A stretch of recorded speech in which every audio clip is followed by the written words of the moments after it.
Alright. All right, chat. We got 6 minutes left. We got almost 2,000 viewers here. Hit the subscribe button. is. Hit the notification bell. We appreciate it. Let's Core hopefully get some good stuff today. PPI. We have retail sales, unemployment claims. And I didn't know that Powell talks today. So it's gonna be interesting. Yeah, hit the live button next to the play button. Make sure you're fully caught up on stream. And if you put it in 2x speed, you'll be real time. Again, put it in 2x speed. It won't make me sound crazy, but it will also make sure you're not lagging behind the stream. Hit the live button next to the play button. We appreciate the love. Thanks so much. We got 6 minutes left. Again, anybody saying gold has no use case doesn't understand diversification. Okay, like we could argue gold's bad, don't invest in it. That's dumb. Okay, you gotta diversify into a lot of different things to protect yourself long term, and that's what you do. You don't put everything in one thing. That's dumb. You diversify into. Personally, if it was me, I'm not an investment professional. I can't guarantee anything. If it's me, I'm buying NASDAQ, S&P, Dow, gold, crypto, real estate investment trusts, some bonds, payments. You know what I mean? Like I'm gonna do a whole bunch of different things to diversify long term rental income. You know what I mean? Like all this different stuff. That's the right move. That's diversification of assets. And each thing has different benefits. Like investing in rental properties, you can treat it like a bank and take out tax-free loans and do stuff like that. Gold tends to be a pretty stable long-term asset that goes up. Bonds are guaranteed, so you know gold and bonds, if stuff hits the fan, they're still going to perform. You know, the NASDAQ, the S&P have some of the most powerful statistical gains, yearly averages that of any other asset. You know, some of the most consistent. So everything has its purpose. It's not just one thing. That's dumb. You know, you got to diversify into a bunch of different stuff. Anyways, chat, we got 4 minutes left, about 4 minutes left until we got PPI inflation data, retail sales data, jobless claims, unemployment filings. We got a whole bunch of stuff going live in about 4 minutes here, chat. 4 minutes. I don't know why this didn't save, man.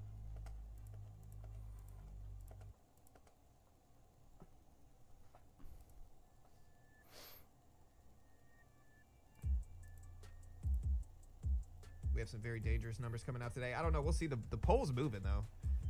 High or low is pretty split down the middle, 34% to 34%. And it's jumping back and forth right now. So vote on the poll. We got about 1,300 votes.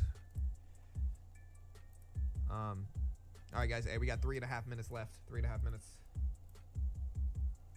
Yeah, UNH is dumping down, man. Very weak right now. Here, I'm going to put the SPY up here. I'm curious to see the reaction in like the SPY. Here's the gold chart. Here's the NASDAQ chart. I'll put it in full screen mode as well so we can kind of really watch it. Oh, I'm on the 15 minute. I'm tripping. Here's the NASDAQ. Let's see what this data does here. And again, hit the subscribe button, hit the notification bell. We cover this live for free every single day right here on YouTube. We don't sell a course, don't sell a service, don't claim to be good traders. Cover everything for free as soon as it happens. Subscribe. Hit the notification bell. I appreciate it. We are still in an uptrend right now. Ooh, I was a little hungover when I woke up this morning, to be honest, guys. I was drinking soju. Is what it's called, soju. This. It was good. This candle. It's been a while since I drank. I wasn't ready for it. Ooh, gotta drink that coffee this morning. NASDAQ's coming down here. We're at 2120s or 21250s. NASDAQ's falling down a little bit under the 200 exponential. We are at 21242s here. I can look for a long. We got 2.5 minutes, a little bit less than that. Again, hit the live button next to the play button. Make sure you're fully caught up on stream chat. We have about less than 3 minutes now.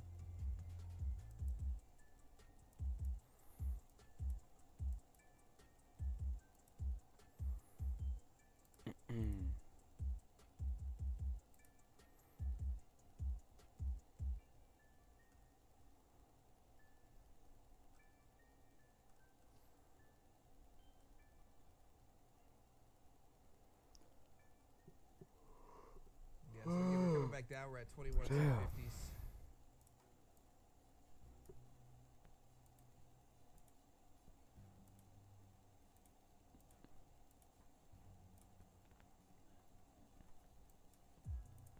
How would you invest 100 a week? I'd probably DCA. All right, a minute and a half chat, a minute and a half. The timer says 1 minute, but it's really about a minute and a half left. A minute and 20 seconds now. Again, hit the Alright, like I'm button gonna next to the play wait button. before everything gets announced because I don't want to gamble.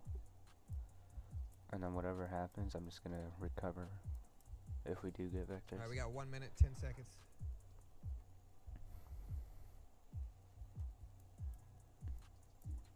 Koreans could party. Yeah, I got a Korean friend. He's from Korea. Good dude. Really nice, kind guy. All right, guys. Hey, we got 50 seconds. 50 seconds. 45 seconds.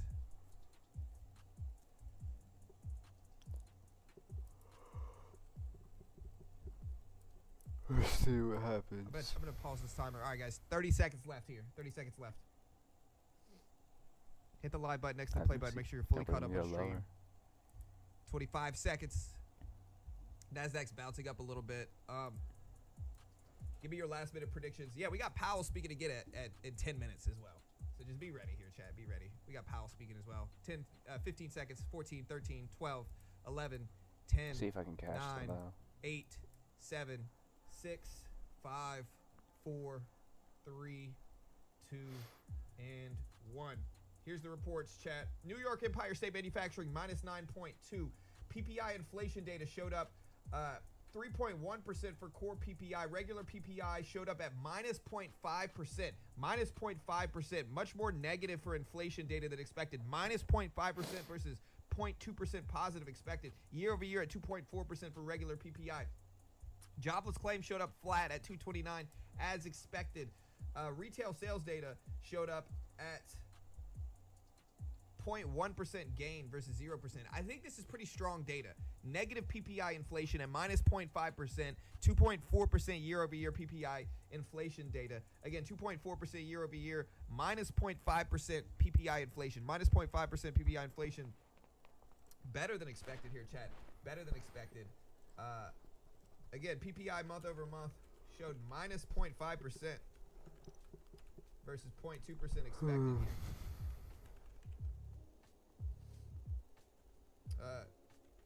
PPI year over year showed 2.4%, better than expected. I think it's a 2.4% versus 2.5. Yeah. Wow.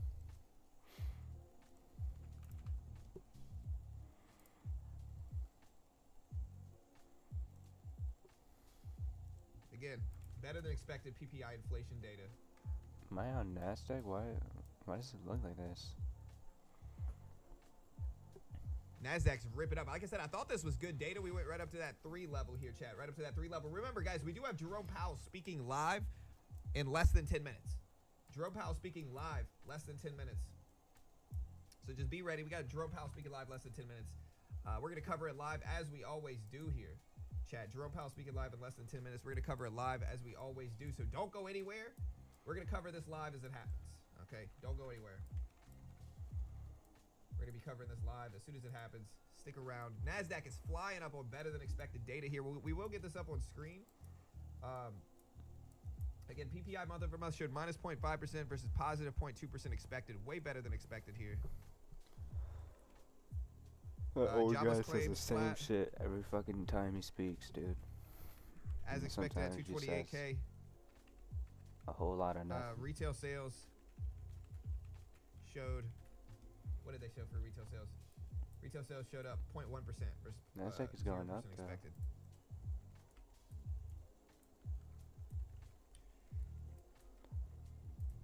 All right, so here we got the stuff on screen. I'm gonna raise this so you guys can see all of it. That's basically all the stuff that came out today. Look at the market, love it too. I mean, a negative PPI inflation print is very good, very good. Again, do not go anywhere. We got Jerome Powell live. Yeah. Again, don't go anywhere. We got Jerome Powell speaking live basically right now. I'm gonna wait though, cause I don't want to 8:40 trade Eastern while Standard Time is when he everything's speaks. going up.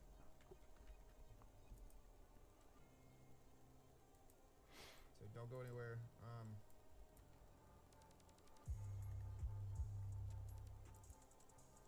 Oh, that's why. I was on the 15 minute.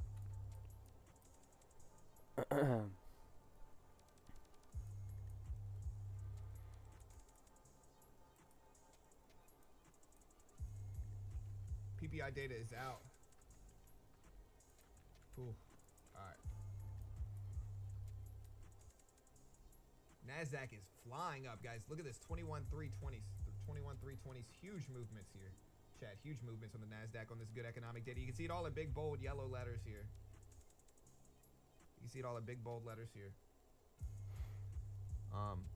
Yeah, things flying up.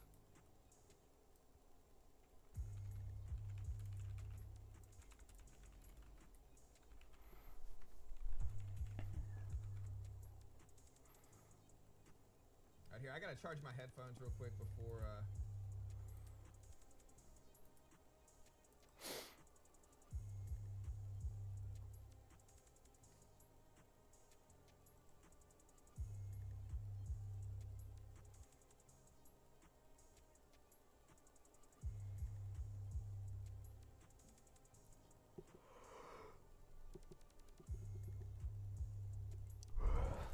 Actually might get in this. let me charge my headphones real quick. We'll flip this over. Put these on. Y'all should still be able to hear the music though. And look at the NASDAQ fly up here. Order filled.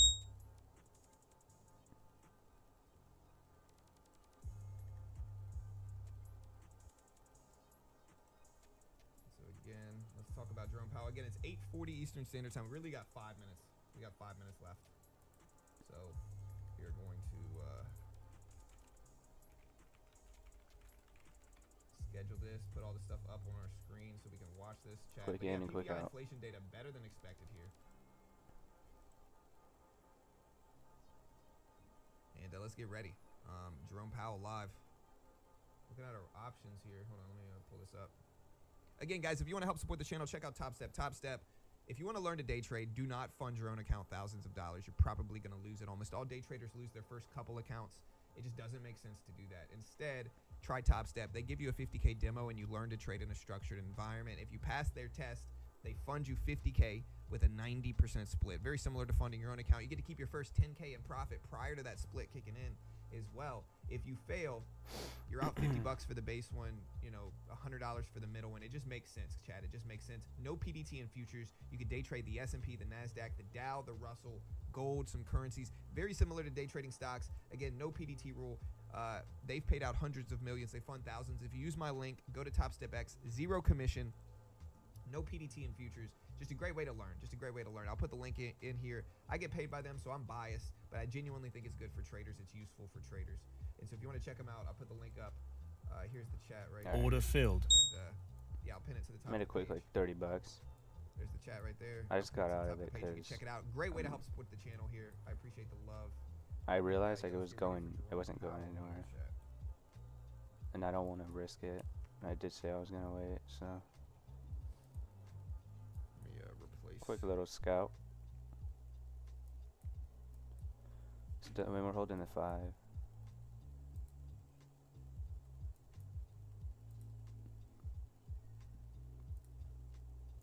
right, there we go. Maybe he will announce the end of QT. I don't know. I don't know how much he's going to really talk about This markets. could be a or influence markets. I retrace. really don't. We did hit the 50 We'll have to finally. see, but I don't know how much he's going to talk about markets, influence markets. I really don't know. So it's something that you always just got to be careful with and understand. Like, we'll see what happens, but I don't know how much he's going to speak on things.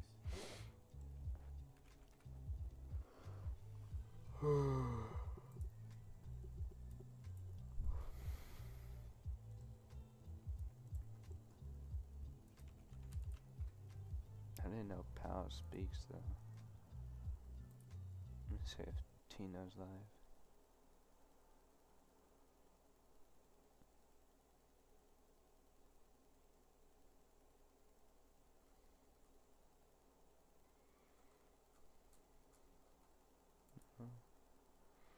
Running is everything. Yeah, we got 2 minutes left. Just let me know once we get it started. Let me know if the sound is good.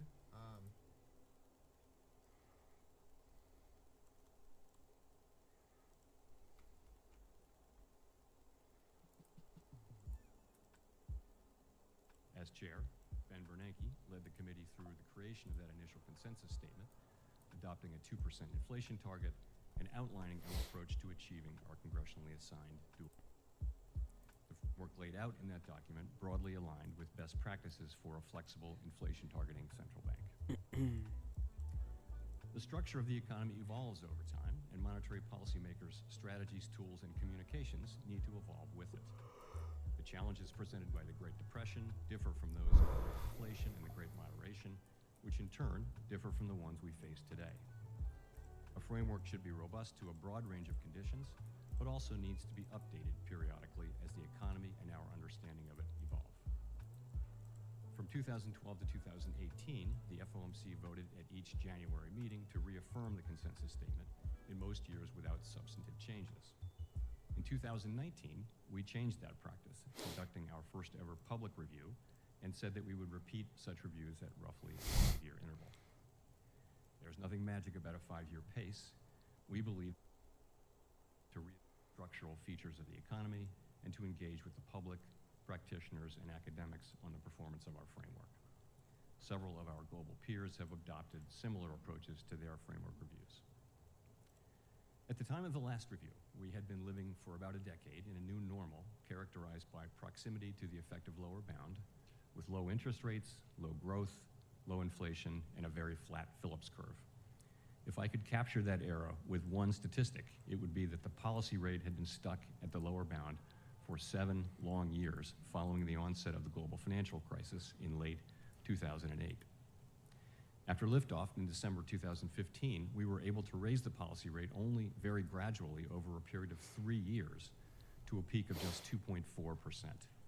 7 months later, we began reducing it, leaving the rate at 1.6% in late 2019, where it would be when the pandemic arrived a few months later. Policy rates in other major advanced economies were even lower, in many cases below zero, and in all such economies, inflation regularly ran below its target. The sense at that time was that when the economy next experienced even a mild downturn, we would be right back at the lower bound, probably for another extended period. The post-financial crisis decade had demonstrated the pain that that could bring. Inflation would likely decline in a weak economy, raising real interest rates as nominal rates are pinned at zero. Higher real rates would further weigh on job growth and reinforce downward pressure on inflation and inflation expectations.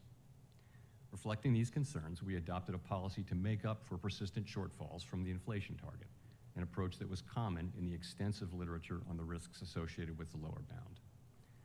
Given the downside risks to employment and inflation from proximity to the lower bound, and the need to anchor longer-term inflation expectations at 2%, we said that following periods in which inflation has been running persistently below 2%, we would likely aim to achieve inflation moderately above 2% for some time. We also concluded that policy decisions would be informed by assessments of shortfalls rather than deviations from maximum employment. The change to shortfalls was not a commitment to permanently forswear preemption or to ignore labor market tightness. Rather, it signaled that apparent labor market tightness would not, in isolation, be enough to trigger a policy response, unless the committee believed that, if left unchecked, it would lead to unwelcome inflationary pressure.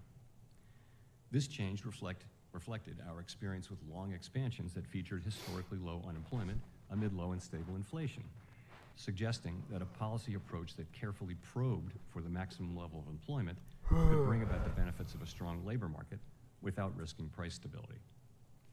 In the years just prior to the pandemic, for example, unemployment was at multi-decade lows while inflation ran below 2%.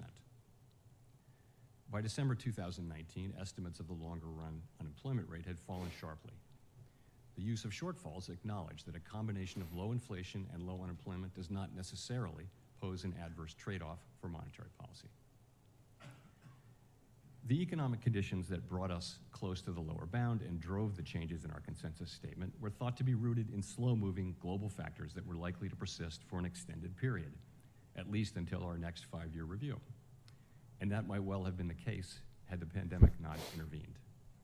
The idea of an intentional moderate overshoot proved irrelevant to our policy discussions and has remained so through today. There was nothing intentional or moderate about the global inflation that arrived a few months after we announced our changes to the consensus statement, and I acknowledged as much publicly in December 2021. We fell back on the rest of the framework, which called for traditional inflation targeting.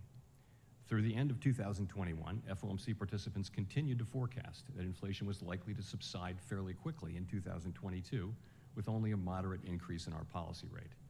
That projection was consistent with other central banks with different frameworks and the vast majority of forecasters. When the evidence showed otherwise, we hiked 525 basis points over a period of 16 months. The most recent data suggests that 12-month PCE inflation was 2.2% in April, far below its 7.2% peak in 2022. And in a welcome and historically unusual result, as this room knows, this disinflation has come without the sharp increase in unemployment that has often accompanied a campaign of rate hikes to reduce inflation. The economic environment has changed significantly since 2020, and our review will reflect our assessment of those changes. Longer-term interest rates are a good deal higher now, driven largely by real rates, given the stability of longer-term inflation expectations. Many estimates of the longer-run level of the policy rate have risen, including those in the Summary of Economic Projections. Higher real rates may also reflect the possibility that inflation could be more volatile going forward than during the inter-crisis period of the 2010s. We may be entering a period of more frequent and potentially more persistent supply shocks, a difficult challenge for the economy and for central banks. While our policy rate is currently well above the lower bound, in recent decades we have cut the rate by about 500 basis points when the economy is in recession. Although getting stuck at the lower bound is no longer the base case, it is only prudent that the framework continue to address that risk. While the framework must evolve, some elements of it are timeless. Policymakers emerged from the Great Inflation with a clear understanding that it was essential to anchor inflation expectations at an appropriately low level. During the Great Moderation, well-anchored inflation expectations allowed us to provide policy support to employment without risking destabilizing inflation. Since the Great Inflation, the U.S. economy has had 3 of its 4 longest expansions on record. Anchored expectations played a key role in facilitating these expansions. More recently, without that anchor, it would not have been possible to achieve a roughly 5 percentage point disinflation without a spike in unemployment. Keeping longer-run inflation expectations anchored was a driving force behind establishing the 2% target in the 2012 framework. Maintaining that anchor was a major consideration behind the changes in 2020. Anchored expectations are critical to everything we do, and we remain fully committed to the 2% target today. In the current review, the committee is engaged in discussions about what we have learned from the experience of the past 5 years. We plan to complete consideration of specific changes to the consensus statement in coming months. We're paying particular attention to the 2020 changes as we consider discrete but important updates reflecting what we have learned about the economy and the way those changes were interpreted by the public. In our discussions so far, participants have indicated that they thought it would be appropriate to reconsider the language around shortfalls. And at our meeting last week, we had a similar take on average inflation targeting. We will ensure that our new consensus statement is robust to a wide range of economic environments and developments. In addition to revising the consensus statement, we will also consider potential enhancements to our formal policy communications, particularly regarding the role of forecasts and uncertainty. As we have been reviewing assessments of the 2020 framework and of policy decisions in recent years, a common observation is the need for clear communications as complex events unfold. While academics and market participants generally have viewed the FOMC communications as effective, there is always room for improvement. Indeed, clear communication is an issue even in relatively placid times. A critical question is how to foster a broader understanding of the uncertainty that the economy generally faces. In periods with larger, more frequent, or more disparate shocks, effective communication requires that we convey the uncertainty that surrounds our understanding of the economy and the outlook. We will examine ways to improve along that dimension as we move forward. So let me end by saying thank you again for being here. We've been looking forward to us. All of us have been looking forward to being with you today and having these conversations that will occur over the next 2 days. These discussions will help broaden and deepen our thinking about these issues, and they're critical to the success of these reviews. Thank you very much.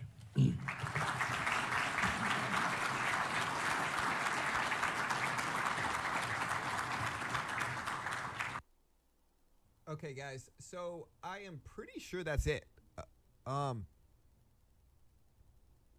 Why are they clapping? They're making it seem Yeah, like so I'm pretty this sure guy that is said it something for good. that. Get ready. We're going to day trade the opening bell. So basically what we saw is that the market started to rise. If we look at the market up here, hold on.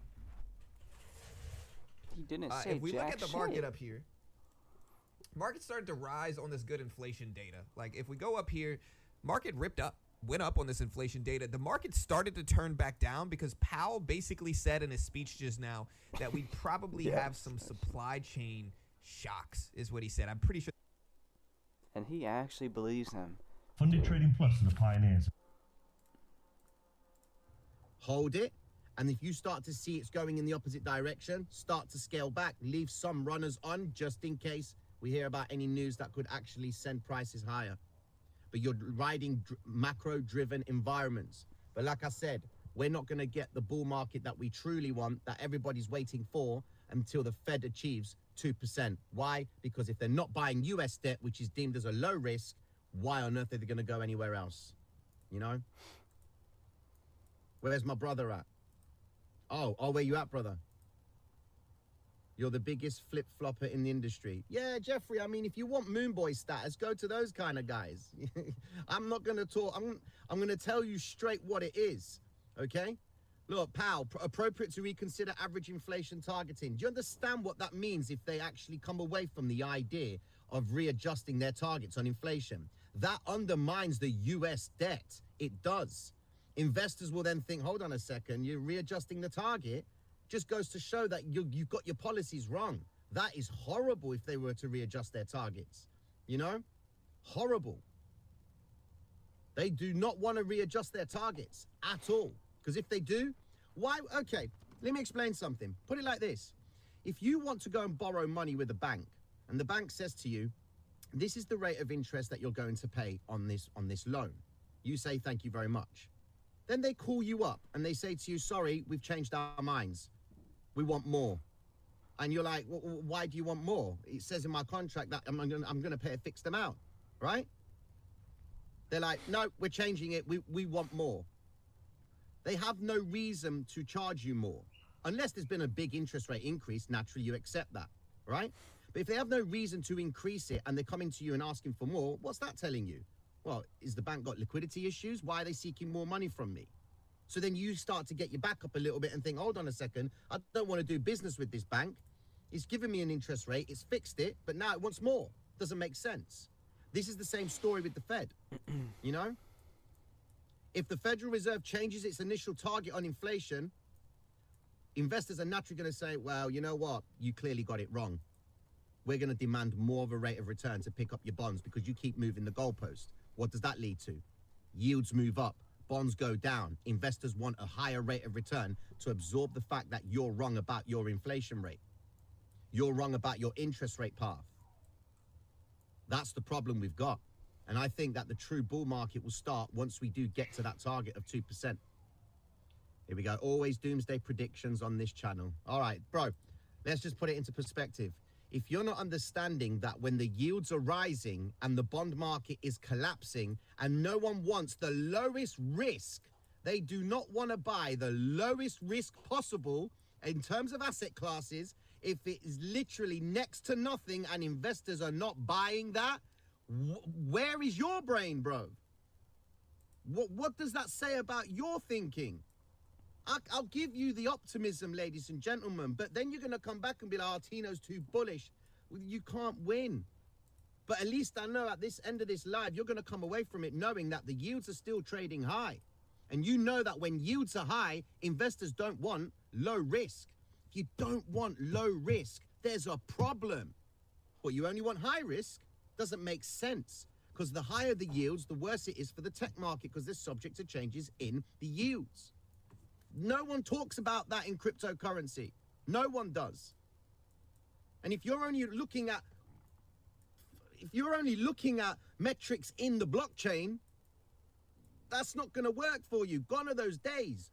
Those days are done, in my opinion. Yeah, we might see a whale buy like 2,000-3,000 Bitcoin. We're going to the moon. Go back in time and look at what the yields were doing when Bitcoin was rallying to the upside, okay? Now, one of the main factors that Bitcoin had to rally to the upside was the ETF. Minus that, Go have a look at the bonds and the yields before Bitcoin claimed its all-time high, the first all-time high at 69,000-ish, okay? What was going on there? Go and have a look at what that was. The January 21st, year 2021, the January bull run. What was going on there? Low interest rates, yields were down, bonds were up, everyone was loving life, and money was cheap. Now you got a different market. I bet 90% of certain participants in cryptocurrency never consider the relationship of the yields. And if you're not looking at the yields, you're not truly in the game of understanding the industry. I kind of want to go long here on Bitcoin. That's like coming to the poker table and demanding that you want to play poker, but you only can play up until the flop, which means that you don't know how to play the turn, you don't know how to play the river. You can only play, the first hand. Well, what cards have I got? Oh, I've got a pair of aces, all in. Close my eyes and hope for the best. That's what you're doing. You know? And that's what you got to really take into consideration, ladies and gentlemen. Where does everyone expect the bull run to come from? Look, people want the bull run to come from someone on YouTube to turn around and say, we've got a bull run. And if you just go and understand the relationship between the yields and the bonds. Why does it impact the tech market? Why is the tech stock so subject to the yields? Because they borrow money. And if the money's too expensive for them to borrow, that's going to then start coming out on their balance sheets. Microsoft is trying to lay off people. There's layoffs coming off because they need to realign their balance sheets because refinancing of corporate debt is still going to be high. Expectations to cut the interest rates. It's not happening. Not even in the next reading of June. And in July, there's about a 39-40% chance that they're going to look to see the interest rate staying at 4.25, 4.5%. But they still think it's going to be high. This is your problem. Everyone's asking, when are we going to get bull run? When's Bitcoin dominance going to start coming down? Bitcoin dominance, do you understand what that is? The dominance is based on how many people are wanting to transact on Bitcoin. Yeah, we've seen a lot of transactions happening, but with regards to Bitcoin, you've got the ETF. And the ETF is acting as a hedge. It really is. They are buying the ETF and shorting Bitcoin. That's how they're playing it. Yeah, we've got Jerome Powell speaking today. I ain't pissed. I'm all right. You know? Any other questions? We're close up to 600%, and you're saying we're not in a bull run. No. The bull run won't last long because your yields on the US debt doesn't make sense. Okay? It doesn't make sense. How can you pick up 48% on the euro? How can you pick up 101% on the yen? Do you understand what those are? There is clearly a disconnect right now in the marketplace because everyone is confused. They don't know where to put their money. You know? 10-year yields are high. Do you believe that we're going to a new all-time high? I believe that Bitcoin will get information and they will react to moving Bitcoin to the all-time high. You know, it will go to all-time high to get you to believe that there is nothing wrong with the rally and you're going to commit at the wrong time. You take all the amount of volume that has occurred at all-time highs on assets across the board, okay? Where is most of the volume? At all-time highs. Why? Because everyone buys at that point. And if everyone's buying at that point, that is a perfect time to reverse it. Just go and have a look for it yourself. Go and take every all-time high that has happened in Bitcoin and go and have a look at the relationship between the yields and the bonds. And then come back to me and say to me it was because the whales were buying on the blockchain. What reason does the whale have? If the whale's buying $50 million worth of Bitcoin, he obviously knows something. He's aligned with something. He doesn't just rely on blockchain. He ain't going to look at himself buying Bitcoin and say, I'm the reason it's going to go up. No. He's going to go elsewhere and say, well, what's risk saying? Are we in a risk-on environment? Stock ratio, stock-bond ratio. Bonds are way undervalued in relation to the stocks. Before, it was the bonds were way overvalued in relation to stocks, okay? Now, the previous one, or the previous showing was that stocks were way overvalued in relation to the bonds. But the problem is, the bonds are still undervalued because the yields are staying high. And we've got to wait for that.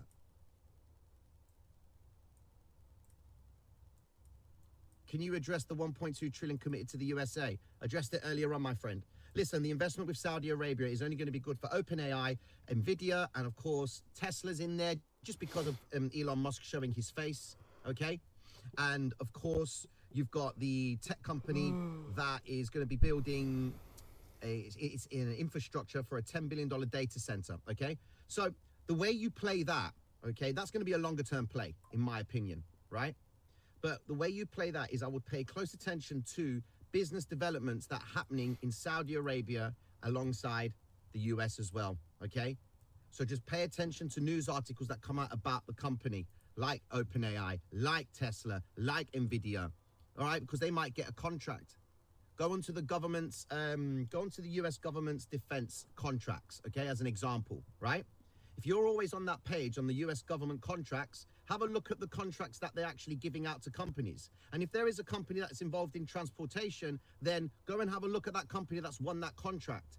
And have a look at where that company is. Is the earnings per share coming out in the next quarter? Then you can assume if they've won that contract, then the earnings per share is going to have an impact. That means investors are more than likely going to buy that stock because of winning that contract. And then you can ride that rally, okay? It's sad to be a perma bear. Oh, God. Anyone that challenges someone that says you're a perma bear, perma bull, the second you have bear or bull in your vocabulary, you're emotional. So I can appreciate why you say that. You're emotional about trading. And that's the sad truth. Because when it rises, you get excited. When it drops, you get concerned. You know? That's drink to the moon boy, ladies and gentlemen. The moon boy, he will always prevail, but the market's rationality can be way longer than what the moon boy's pocket will be. Shorts, listen, I'm not saying Bitcoin won't go up. What I'm saying to you, there's a disconnect in the market. It's not representing true bull fashion. You know? Look at gold. Is the expectation of interest rates being cut being shown? Possibly. But gold's been taking a bit of a tumble. They're hedging for the next event. I ain't mad, bro. Any other questions, ladies and gentlemen? What do you think of the difference? What do you think of the difference on the PPI expectation versus the reading? Well, given that the reading expected it to be higher means that there is a disconnect in the actual readings on the activity of what's going on with relation to tariffs and expectation of business activity. Consumer spending is naturally down anyway, okay?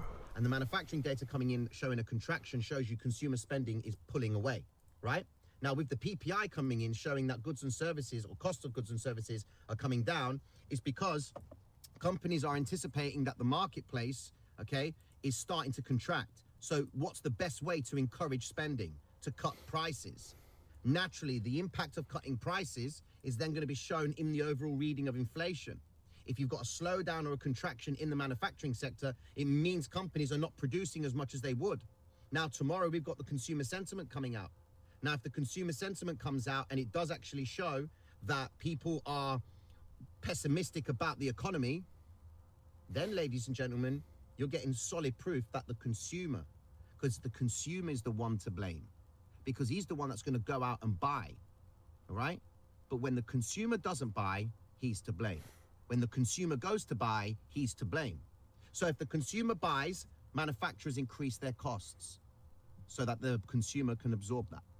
If the consumer doesn't buy, manufacturers will cut their costs because the consumer's not doing his thing.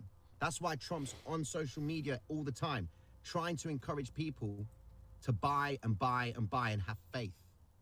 Yeah, we're going to go into a transition. That in the future, the golden age is going to happen for the US. Your dollar purchasing power is dead. And you can see that when they're not transacting on the bonds, the lowest risk possible with a fixed yield. You can lock in yield, but it keeps on going up.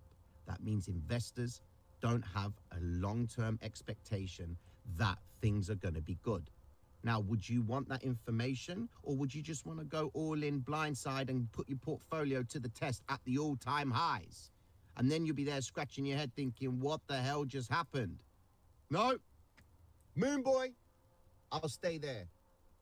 Stay there, my bro. Stay there.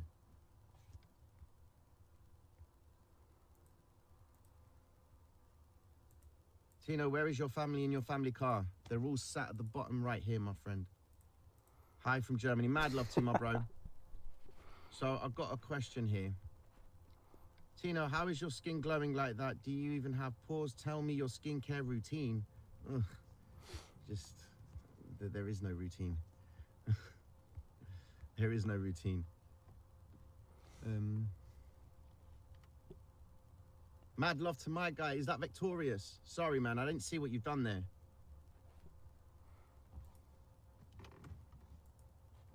Any other questions? Damn, this guy donated $100. When is Pal speaking? I think he's speaking today. At the close, towards the close, I think. I'll be quoted. I won't be quoted on that. I don't understand where the 48% etc. comes from on FX swaps, man. Listen, that's a different kind of asset class. Okay, it's a different type of asset. All right, it's not the idea of you going to your local bureau de change, right? For the guys in the UK that know, okay, and exchange dollars for euros. You're getting smacked on spreads from the provider, okay? When they say 0% commission, you are absorbing the cost, believe me, because your rate that you're being offered at is horrible. So whenever you go to a country and and you're paying by card, always pay in the currency that they offer it via chip and pin, okay? Never pay in your native currency because you're just going to get smacked on the spread, okay? Say more about the bonds market. What do you think are the long-term consequences of high yields on the 10-year of European countries? Fundamentally, the US bond market is as this. Interest rates on the US dollar are 4.5%. That means it's expensive to borrow dollars, okay? Go over to the euro, it's 2.4%. Japanese yen, it's less than 0.5%. Now, before I continue, some of you might be like, yeah, you keep on talking about the same thing. But when you go live twice a day and you're seeing the same thing happening every time, you have no reason you've got no choice but to talk about the same thing because money moves in two directions, up and down. So when we focus on the upwards movement, we pay attention. When it goes down, we focus on that. Now, given that the US dollar itself has got such a terrible purchasing power, on top of that, the cost of borrowing money is even higher, and it's the highest in the world right now. What does that tell you? It tells you that US bondholders will then say to themselves, well, where are we at with the bonds right now? Well, they're really low. Well, what's going on economically speaking? We've got tariffs, okay? Trump's already told Apple, don't be opening any factories or anything like that in India. Don't be doing that because we're going to make it difficult for you. He may have lifted out all the chips, all the tariffs on chips and what have you, okay? But he will gladly go to town on Apple and make sure that they do business in the UK and not in India, okay? He's now trying to reevaluate the situation with Japan, all right? And readjust the tariffs on there. There's a problem with that, big problem. Because the Bank of Japan wants to hike the interest rates because their inflation is going up again. They don't want that. Now, back to the question with the bonds. The reason why it's important that the bond market starts to go up is because investors will then have an expectation that now's the time to start buying bonds because we know the future's looking good, okay? But if they're not buying bonds and the yields keep on going up, it's because they think that there's going to be a problem in the future. And for me to take on risk, I want a higher rate of return. So as long as the interest rates stay high, the yields will stay high. But the reason why Trump doesn't want that to be the case, because when you get refinancing on corporate debt, that means you're getting a refinance on $9 trillion. The US is a company. Think about it. They're going to have to get refinanced at that rate. That's going to be a problem for the marketplace. So if you've got investors, foreign investors as well, that are seeking higher rates of return to hold on to short-term dated securities like the 2-year, 5-year, 10, all right, maybe the 10 is a longer term, but for shorter term securities, that means that they are not looking for risk. They are seeking a higher rate. And if they're seeking a higher rate of return on the yields, that means they're not going to be putting their money into tech stocks because they know that tech stocks will be subject to higher rates of interest when it comes to refinancing of corporate debt, okay? Go and have a look at how many layoffs are happening in the tech sector. Go and have a look at the relationship between when the interest rates are down and how few layoffs occur in the tech markets. Go and have a look at the relationship between the interest rates going up, the yields going up, and the amount of layoffs that happen in the tech markets. It's correlated, because the higher rates of interest, the harder it is for these companies to sustain themselves on their debt. That's the problem you've got.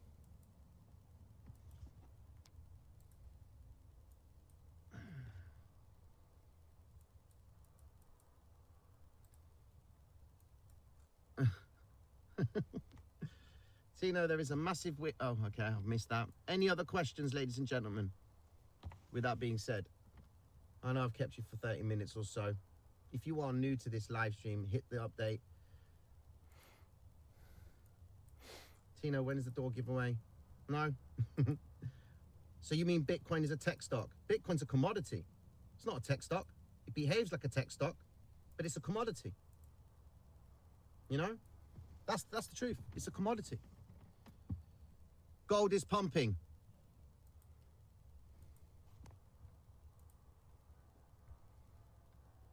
What do you think of the M2 chart? Oh, money supply. Okay. Everyone keeps asking. This is what I mean. Everyone's focusing on that. Okay. Your M2 supply is going up, right? Okay. That is consistent and profit and good for Bitcoin. All right. Because it means that more money's coming into circulation, right? The problem we've got is the yields are high. So even if you were to get more money, it means you need more money to go and get assets, because your dollar appreciation is zilch. You ideally want to see the M2 supply moving up and the dollar purchasing power being at least good. No, it's not. It's horrible. Can we trade gold on BTCC? Yes, you can. Just it's gold USDT. Yeah, just search gold. Go to tokenized stocks and to the far right on the tab of the website, and you'll see it. Tino, are you on the run? Yeah, M2 is the entry level into the macros. Listen, you can focus on the M2 money supply. You can focus on the reverse repo program with the Federal Reserve. Okay, you can focus on those metrics. That's fine. All right. But the most simplest way to understand where you are in an economy and in a marketplace, first you want to focus on the largest market cap, bonds, 150 trillion nearly. Okay, so that helps. Then have a look at the rates of return that investors are getting for buying the US bonds. Then you look at that and say to yourself, bonds are really low right now and the yields are really high. They don't look like they're coming down. What does that mean? Well, if the yields are high, it means that the US government is advertising higher rates of return. And if it keeps on going higher, it means investors are not taking on US bonds. So what are they doing? They're going elsewhere. Where else could they go? Euro, yen, franc, gold. So a few days ago, we had safe havens. Yeah? Now it looks like everyone's trying to go back into them because they're now starting to understand that regardless of this trade deal that Trump's done with China, okay, it's still tariffs. All right? Yeah, you've done your Saudi Arabian deal. No problem. Cool. That's nice. The real impact of that, we're not going to see that for a little while. But the truth of the matter is this. Your Bitcoin's only going to go up, and the bull run is really going to go once we hit 2% inflation target on the Federal Reserve. And then once that happens, that's when your bond market will start to climb. Because by the time we get to 2%, the yields would have shot up. Your 30 years nearly at 5%, ladies and gentlemen. That is wonderful. They're going to get the 10-year to do the same thing. All right? They're going to get the 10-year to go to 5%. And when the 10-year goes to 5%, that, ladies and gentlemen, is when you buy bonds. You buy bonds at 5% yield. That's what you do. Based on my experience. With that being said, ladies and gentlemen, I hope that answers your questions. Stacey, I'm not interested in XRP anymore. What's your view on Bitcoin moves today? The problem that we've got with Bitcoin right now is it is very subject to stop runs. They keep dropping it to bring it back up. Bitcoin is being primed, okay, to the windows are tinted. Bitcoin is being primed to move down, to move up, okay? So when you've got Bitcoin currently on the daily time frame, when you've got Bitcoin holding out above the 5 and 13 EMA, okay, you're still in a trend. But the problem that we've got is the faster Bitcoin moves up, the more likely it's going to try and pull back, okay? So just make sure you're taking profits. Keep watching the bonds. Keep watching the yields. you'll notice a disconnect. When the euro moves up, the NASDAQ moves down. Why? Because investors are going to the euro because it's cheaper to borrow euros and buy European stock. Why are you going to go and borrow dollars right now at 4.5%? When your interest rates are when your dollar purchasing power is dog. That means you have to borrow more dollars at higher rates and go and buy stock that's overvalued right now. Why do you think that there's so much, excuse me, why do you think Trump's pushing so much about investment? He knows that people need to get money into the market because the market right now has not got money in. There is a liquidity issue. Look at the spread between the 2-year and the 10-year yield. That doesn't make sense. When there is a spread between the 2-year and the 10-year, okay, and it's a wide spread, that's a problem. The spread needs to be tight. And if the spread is tight, it means that liquidity is all good. But if the spread's not tight, it tells you that investors are reluctant, so people are on the sidelines. And there's a lot of cash-rich hedge funds waiting for information to get into the stock market. Damn. But the alternative place that they're I at, did say we where were is gonna it? go up here. ETFs. They're all the way over at ETFs. Go and have a look at the ETF charts. Bond ETFs, okay? Go and have a look at what's going on over there. Sideways to a degree, you know?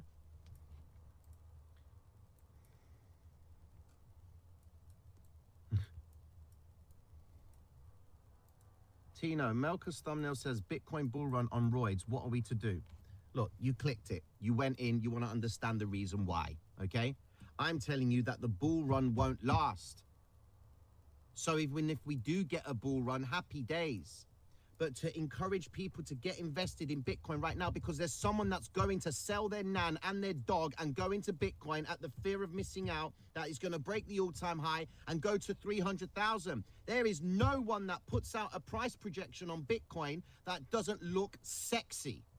No one's going to say Bitcoin from the current price point, let's say 103,000. No one's going to be like, Bitcoin is getting primed to go to 106. No one wants to earn on a $3,000 move on Bitcoin. They want to earn on a move from 103 all the way to 250,000. That's the culture we're in. But when you start looking at the bigger picture of things, then you can step back and be, you know, I'm a little bit excited about Bitcoin making a move to the upside. I'll chuck in a couple of grand and try and see if I can earn off a $3-4 move on Bitcoin. And then when you earn off that, take some profit and then wait to see what it does at the all-time high. See, the problem with everyone in cryptocurrency is this. Bitcoin moves up 35 cents and the bull run's fucking back on. 35 cents. We got a bull run. We got a parabolic candle. We've got this. It just doesn't make sense to me. It doesn't.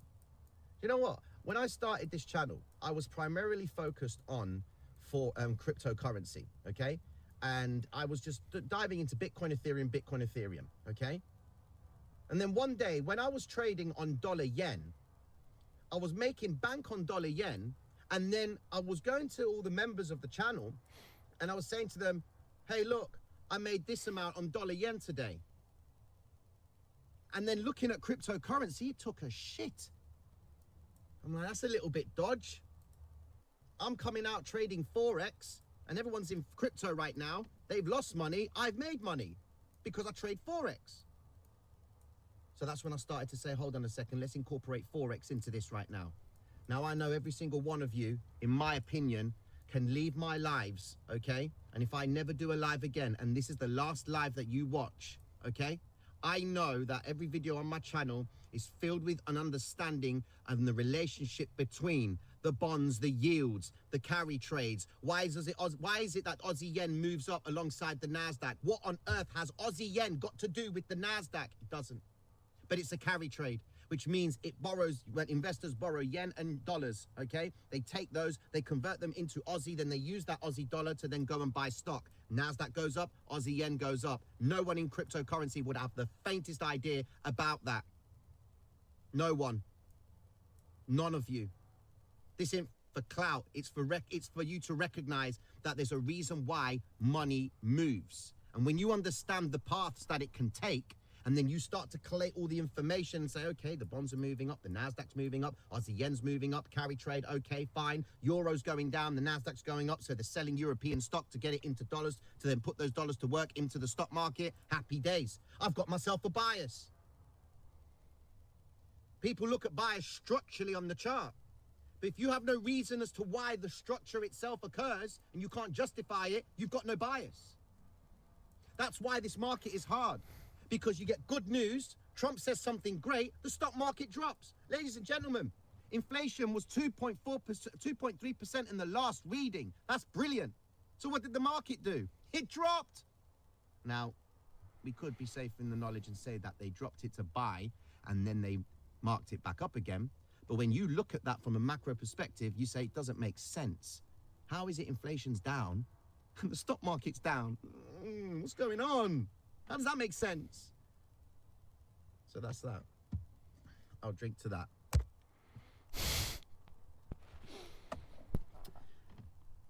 No, I am not angry. Jesus, man. I am not angry.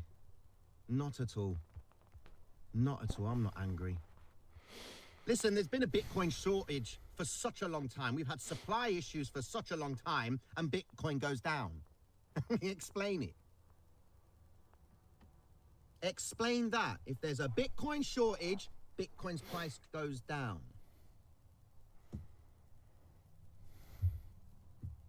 You know? I'm Greek. So of course I speak with passion.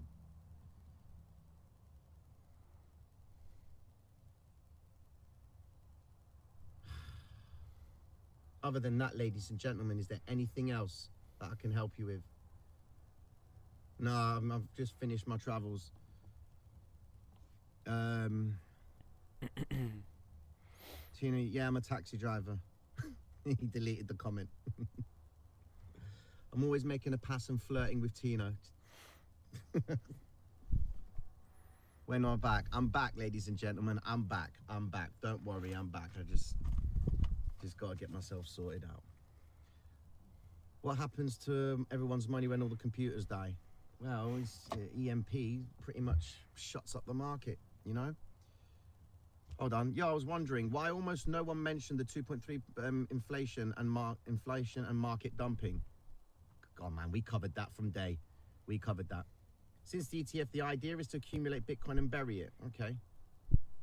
Yeah, there's that as well. Sovlagi or Giro?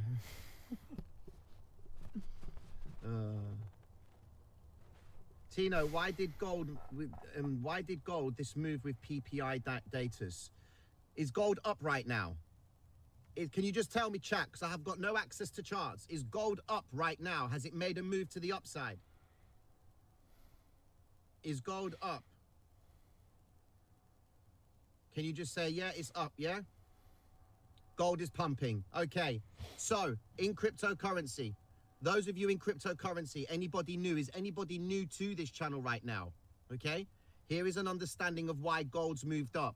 PPI is what? The cost of goods and services. That means companies are going to be charging the consumer more or less to get their business. Okay. Now, if the PPI comes down, that's good news because it means companies are charging less for those goods. That means what? There's a chance that inflation is going to come down. That means what? That means the Federal Reserve is more than likely going to cut rates because they said, wait and see, they need more information. Now they've got more information to justify the rate cuts. Gold goes up. And on top of gold going up, uncertain investors will see that gold's going up, will then try and step in and pick up gold on the cheap because the narrative still says that they're concerned about what's going on. Okay? So that's what the PPI shows you. It shows you that there is a possibility that the Fed will likely cut the rates. Okay? Manufacturing data down, gonna cut the rates. Okay? But I've said it, and have you heard it here? The market will not move until 2% inflation is realized. And if the Fed does move the goalpost for inflation target, your yields will shoot up. They will shoot up, and then your bonds will drop aggressively, bond crash, and then when your 10-year is above 5%, that's when everyone goes in and buys bonds. That, in my opinion, will be the start of a bull run. That's my opinion. Okay? Now, there's 1,400 of you in this live stream. 457 of you have only liked the stream, so mad love and respect. Can normies exploit the 102% on the yen, or more so the knowledge what it represents? Fundamentally, yes and no, but you've got to understand, for you to benefit that bit of that arbitrage in principle on the fact that the dollar is down and the euro is up, it's a different kind of asset because it's an implied rate swap and there's certain fees that are charged onto that, okay? It's a different type of asset class, all right? So it's not fundamentally what me and you would go and do and exchange euros to dollars, okay? Because we don't get access to that. We get access to that information, but we don't get access to that type of asset class because it's for the big boys when they're moving hundreds of millions of dollars and they're looking to just lock in a certain rate, okay? So, Tina, when the 10-year bonds get to 5%, we can all strap on to drive force Al Johnson's into retail FOMO coming in. Well, yeah. Tina, what is your favorite airline, if any? Oh, my favorite airline. Oh, it's just a comfortable seat, man. That's what I'm interested in. I'm back today, guys. Someone is getting slammed. Oh, my days. Now your comments are coming out. Right. One more question. One more question, and I'm going to love you, leave you all. Do you expect a downside move starting today with economic data that just came out or gradually starting? Well, you've got to understand, ladies and gentlemen. Someone give me the price of NASDAQ right now. Give me the price of NASDAQ. This is what you've got work to do right now. Give me the price of NASDAQ. Give me the price of Bitcoin. Give me the price of the 10-year yield. So NASDAQ, 21,300. Okay, done. Thank you, Abitas. 21,300 NASDAQ. Bitcoin price. Tina, why does my wife's boyfriend love you? No, your wife needs to love me, not your wife's boyfriend. 102,560 on Bitcoin, and the 10-year yield is 4.4%. Okay, 101. Where are you getting that reading?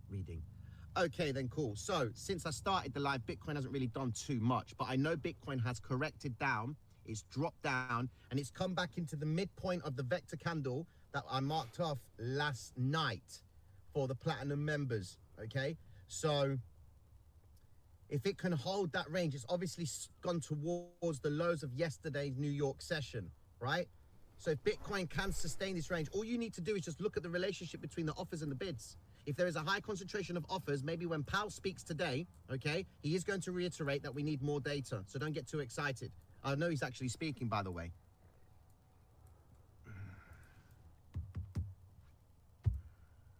No, I won't speak.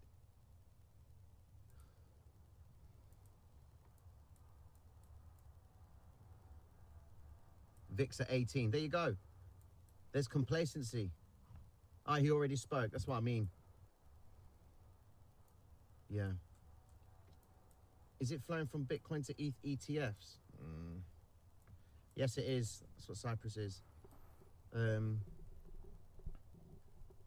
What's a good platform to see the bids? Oh, there's a number of platforms. You've got CoinAnk. You've got loads of platforms. Tina, what's your favorite flavor? 101 in the midpoint of the vector candle daily. That's correct. Thanks for the macro heads up. Listen, take what you can from it, guys. Trump's got some sort of plan moving forward. He always has a plan moving forward. There's always a plan from Trump, man. So it's just... Look, I can't deny that these markets have been hard to trade. They have. It's been hard. That's what I'm saying. Because you're having to rely on when Trump decides to burn. If I'm going to be in a long or a short right now. Like, this shit looks weird. Well, listen, Alibaba's just missed out on their estimates, so we know that consumer spending in China is a problem, okay? And when Alibaba misses out on their estimates and Chinese people are not spending money, we know that China's going to want to stimulate their economy, and they've been trying to stimulate their economy, and no one is biting, and then Trump's sticking them tariffs. Telling you now, the black swan will be China's economy completely collapsing, because even though Trump is putting tariffs onto China, where's its product going to come from? China would then only be in a position to reverse everything and put even higher tariffs just to keep the US intact. You know? 2 minutes till market open. What time is it? I'm going to stay with you till the market opens because it's a bit of an awkward live today. Not an awkward one, but it's just timing. US market manipulation. Trump is a belt and... Yeah, okay. Can't really say that. Here we go. Wasn't it obvious? Here we go. We spoke about this. Was it obvious in hindsight, or was Druckenmiller and Tudor Jones bond shorts a generational play? They knew exactly what was going on. Druckenmiller has been short on the US bonds for a very long time, and he smacked it. We even addressed it in the lives. Yeah? Druckenmiller was short on the bonds. He's laughing right now. I mean, kind of. He knows that the yields are going to keep going up. And that when he offloads that position, because he can set, he can file his 13F documents, filing 13F filings, and you'll see them getting rid of those exposures. You know? You got a big nose. That's good. We'll drink to the big nose. Ladies and gentlemen, have yourself a wonderful day, and I'll catch up with you soon. Peace.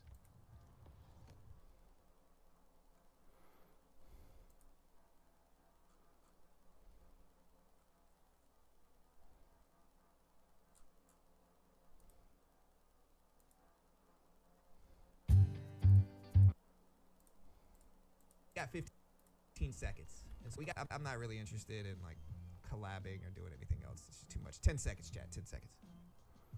Am I bearish or bullish? I don't even know. All right, guys. There's the opening bell. We tapped 307s. Going down to 300s, rejecting here. Look at this. So we're coming back down to that 200 exponential. I'm trying to see what stock is falling. Amazon falling fast at the opening bell. It's down to 205s. Tesla dipping down to 230s at the opening bell. Nvidia flat. Palantir is actually up a little bit since the open. See if we can catch the short or long. Y'all are my online friends, guys. Another You guys know. 4 hour. Top 3 online friends in the world right now. Amazon dumping down, Nvidia dumping down a little bit. It looks like we're gonna go this big down contraction in markets. I kind of want to buy it up though because we had good inflation data, but I think it's risky as well. So I kind of want to buy it up. No, I don't know. I don't know. You know what? I am. Just made $130 on the other account. And now we're back down. I don't know what I want to do here. I still kind of want to buy it up. Look, here's the 200 exponential right here. Look at that bounce.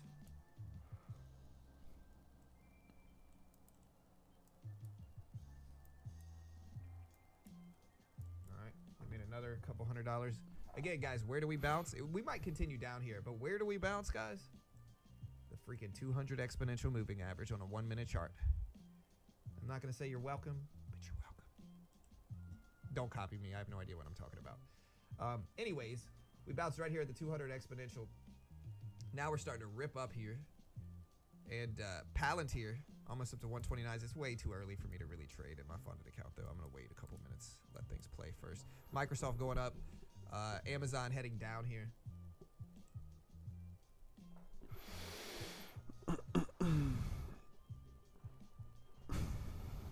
Okay, yeah. So here's what I see. Like people are always so mad. They're like, oh, bro, you know, this is the only chart you're looking at. Like, dude, this is my background. This is my office right here.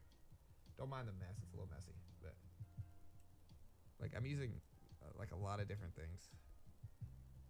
Like that is my bottom monitor right here.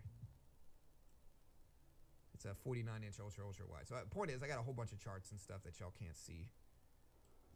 Look at the market fly though. Market's ripping up. Yeah, market is actually ripping up. On the 1 minute. Top 3 least knower of what I'm talking about in the world right now, Ace.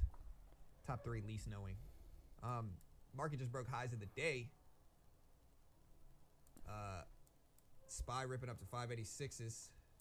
Nvidia testing highs as well. I think Nvidia wants to go green on the day is what it looks like to me. But again, I'm going to let things play out first. Oh, Steve? Y'all are talking about Steve? We affectionately refer to him as, I think it's Steve. Steve right here.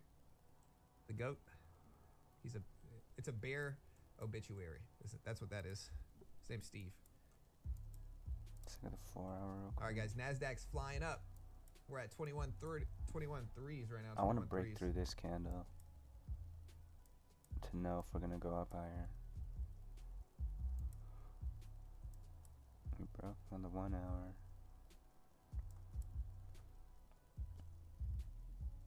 What a green vector. Really, we're in a big range, or a big range sideways trend here, though. It looks bullish, though, to be honest, but you never know if we're gonna come right back down. And I'm gonna wait for the New York to Brinks to form. We could just come down and grab this. Steve's goated. Yeah. Or test the. I'm not gonna add any more. I don't need any more Daisy. monitors personally. Like, look, like this monitor is so like, it's a 49-inch ultra wide right here. So I just don't need more than that. Like it's big enough to be honest. Like it works. See, that's what I need. Ooh, look at Bitcoin. I'm glad I didn't. Alright, get chat. We're it now wrong. about 5 minutes after the opening bell. I'll look for a dip to buy if we get one. We'll wait though. 102, or let's do 101. 101, 500.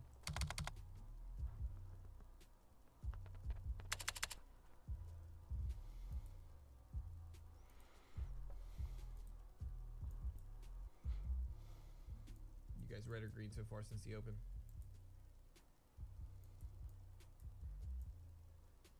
Jeremy Powell? Is that his cousin? He asked Steve if he should cut rates. Is that his cousin? Steve Powell.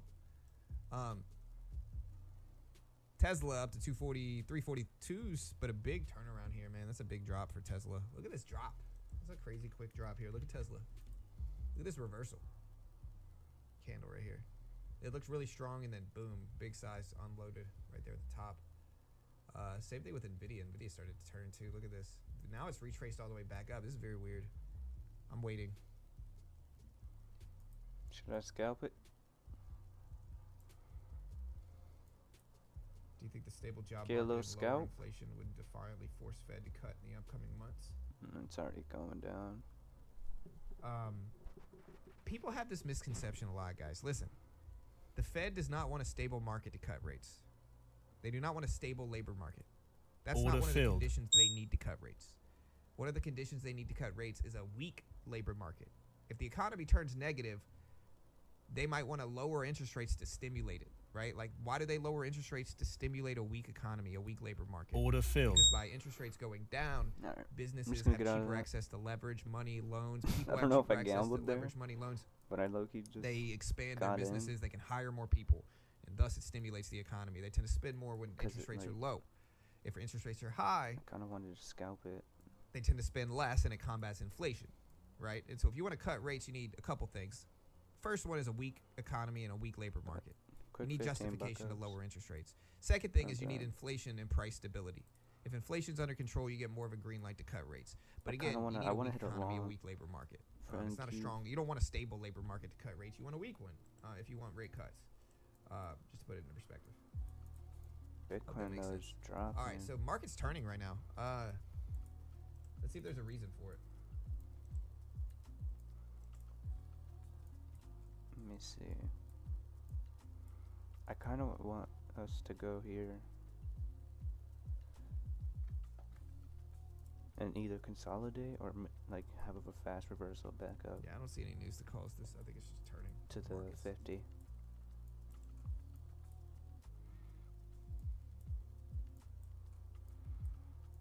Yeah, it's all But if good. we I mean, don't I'm go just here- trying to help, Martin. So it's all good, bro. We did just. I just grab hope people this. understand. People get this wrong a lot when I'm talking to them. Like they think you need a strong labor market to cut rates. It's the opposite. I wanna. It's not that you need a weak labor market. It just makes a lot more sense stimulating the economy when things are weak. Probably You get need this. stimulation versus if the labor market's strong, it means a couple things. It means inflation might be a We already problem because did, people are though. spending and working and Could spending grab and working, this. and that makes prices go up.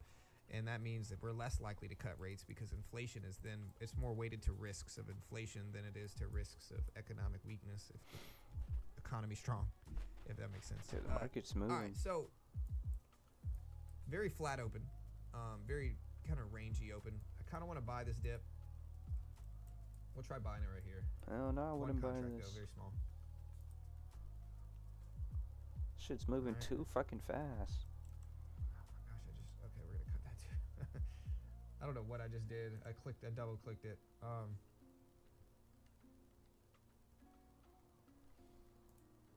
you guys can't see this. Okay.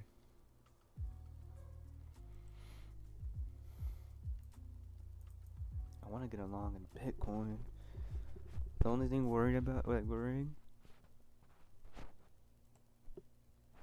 is that we're not leaving these vectors behind, so I don't really know if we're gonna actually get Oh my gosh, dude. I've been trading the wrong along account. for Bitcoin. Oh my gosh, dude. Hold on, wait. Yeah, I've been trading the wrong account. I'm green somehow, bro. And we just broke through Ugh, dude, I've been trading the wrong freaking account these right here, lows. man. I'm currently processing a payout in this account, and I'm not supposed to lose money. It could come so- down though. Yeah, I've been trading the wrong account, guys. 700, or we could go One of you here guys can't see it. where I marked.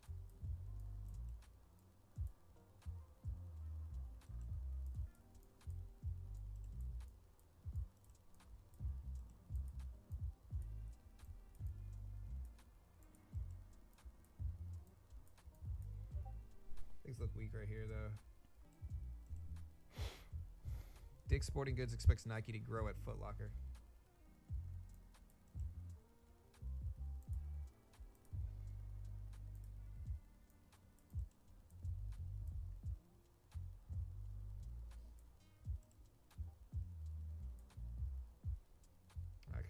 We're breaking down. We're looking kind of weak right now in markets, but we're also about to tap the 200 exponential. I don't like the retest of it, though. I think the retest is bad.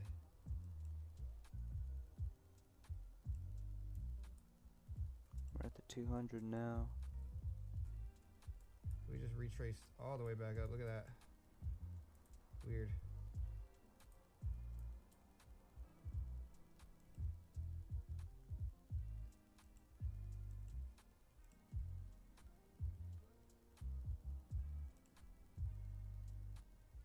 We have retraced all the way back up. Very whippy market right now. Let's see if we pop right back up here. It's very strange.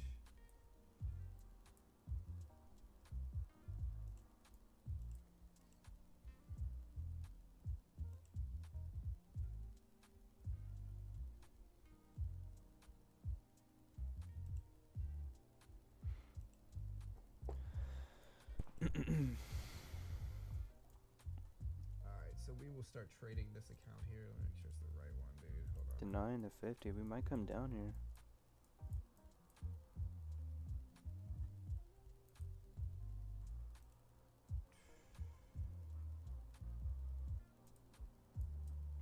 See if we reject the 5 and 13. Okay.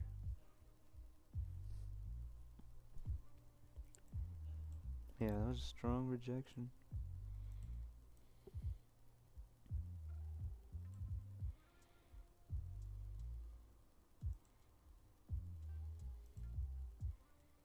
I kind of do want us to come down Okay, here. this is the one I want to trade. Get vectors, just for us to come back up. I'm gonna buy one micro contract here. Oh my gosh, there's a regular NASDAQ contract again. Alright, I'm out. I don't know. The shit is moving too fast. Should have held that position. It would have worked, but I'm meant to be buying micro contracts here. I do not want to buy regular mini contracts. It would have worked perfectly too, though. Ugh, kind of hurts a little bit, but that's alright.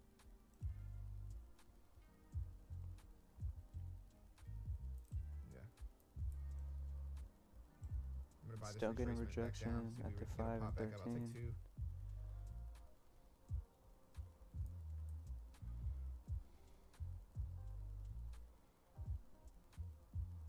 This is so volatile. Look at the range right now. We don't have any economic reports at 10, do we? I'm gonna cut half of this. I just don't like this at all. It's too rangy, honestly. We're down like 20 bucks though, so it's not anything, but it's better. We're basically flat on the day now. Okay, green.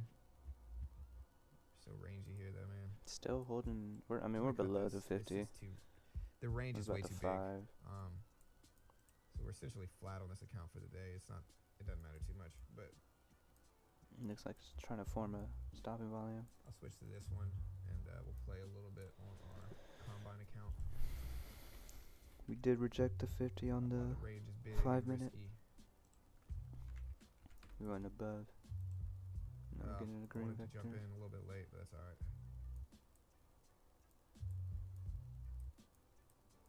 Problem is these candles just whip so fast on the upside or downside here. So Something's trading telling in me to mini go contracts short, right but now is a something's risk also for telling sure, me to chat. just Just wait be for the careful. New York We're brings switching to a form. combine account because the range is a little too it's crazy. All right, we took half off. Up about 190. We'll take that off there.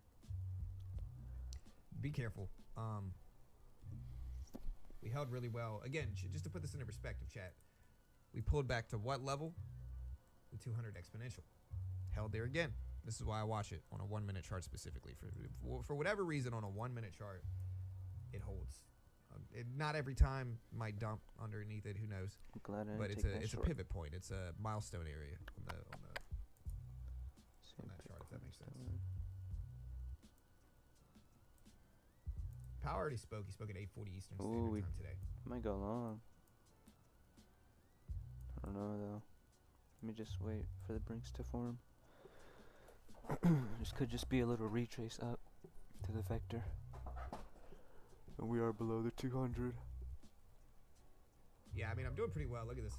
Look at this green on this thing. It's been a crazy morning. Bullish. Bias is bullish. Good inflation data. Pretty decent data everywhere else. So,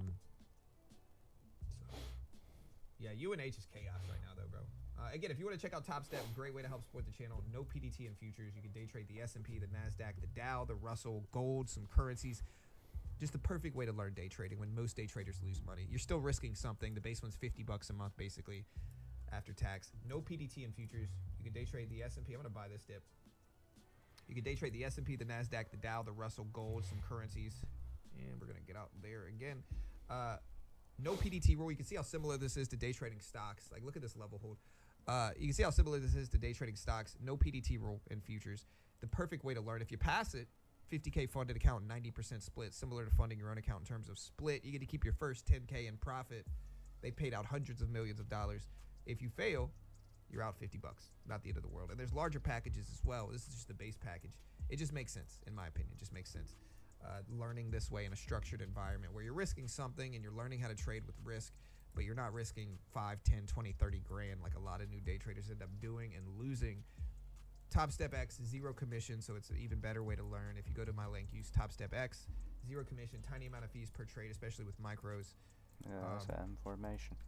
Check out the link right there. There it is.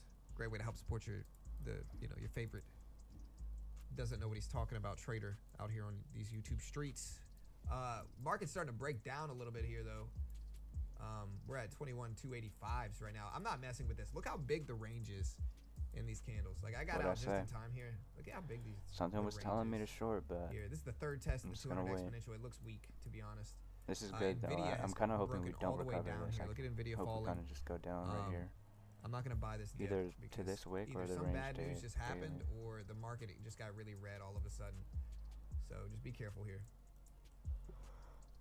I'm not buying this dip. Looks too weak. Nvidia is what's driving this down. I think Nvidia just super dumped. I could on the scalp downside. this just to 21, but Let me see if there's news.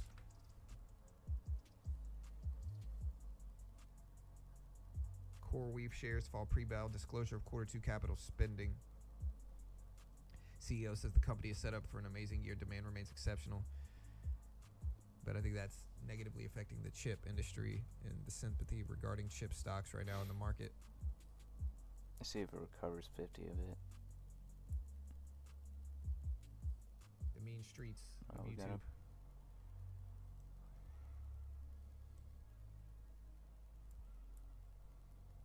All right, guys. Hey, we're rebounding a little bit. I could short this.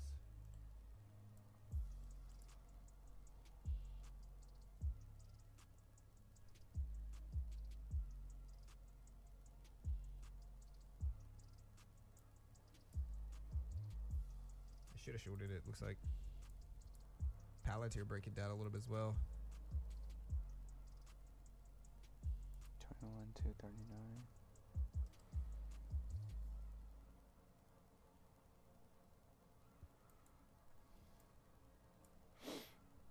Yeah, we got some data that comes out later on today, guys. We have Bitcoin dropping. business inventories in about 12 minutes at 10. We had Atlanta Fed GDP a little bit later as well.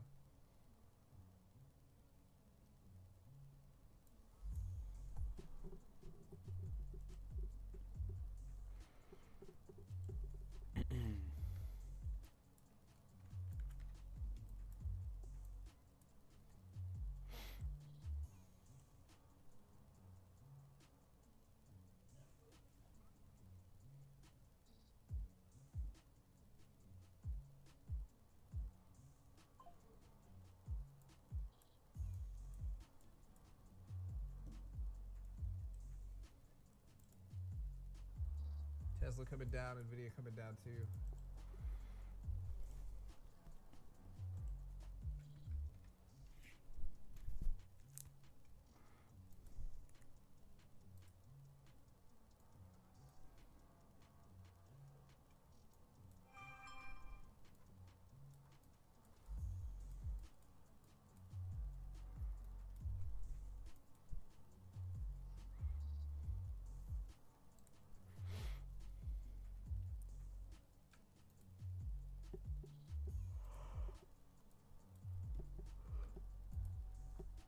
Hmm. 275s.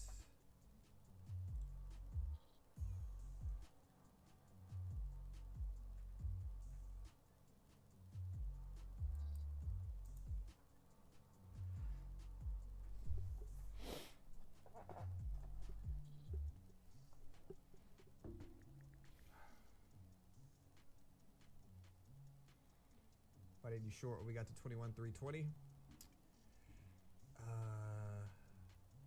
Here.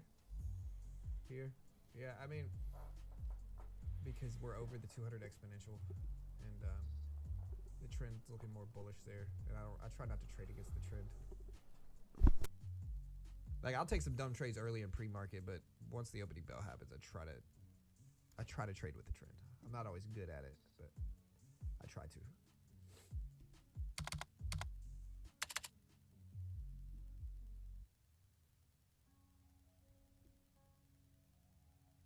Ugh. Here's the 200 EMA right here, 280s. I don't want to short this, but It's the only thing kind of concerning to me. We're kind of in a downtrend, and I don't want to trade against the downtrend. Oh, wait, let me see. Yeah. I mean, yeah, this looks like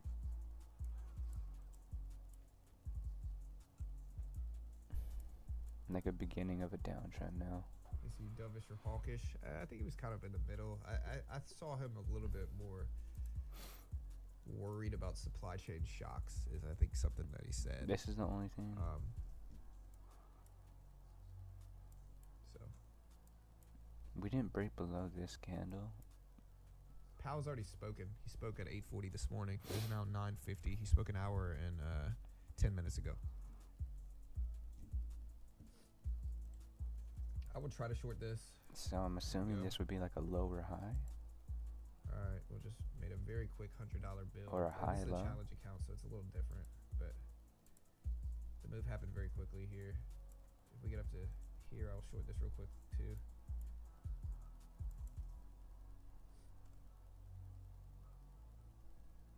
It's a big green candle though. We'll let it test this resistance and get out. Damn, I wasn't looking. Fuck. Yeah, I gotta cut that. That's a big move up. We're still green $400, $500 in the day, but it's so whippy right now, Chad. Just be careful.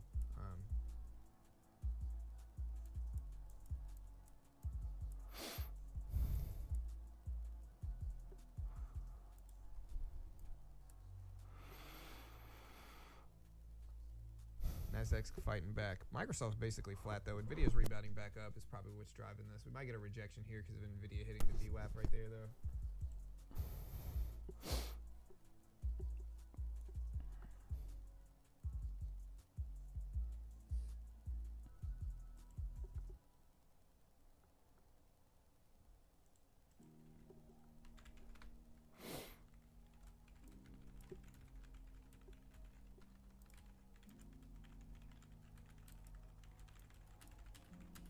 Sorry, I know my typing's loud. Top 5 fastest typers.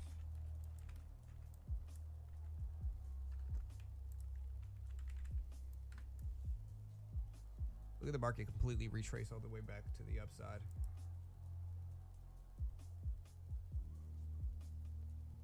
Yeah, look at this, dude. This is insane.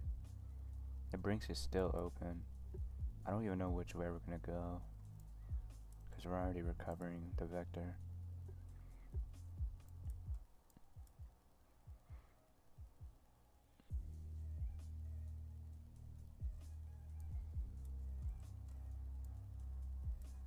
Alright, big retracement back up. Looks bullish though, but we're so choppy and flat right now. I will buy this.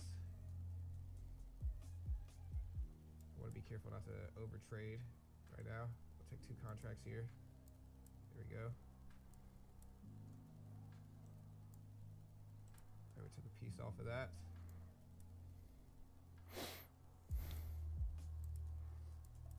I don't know, man. There we go. Not a lot, but we can hold the rest break even now.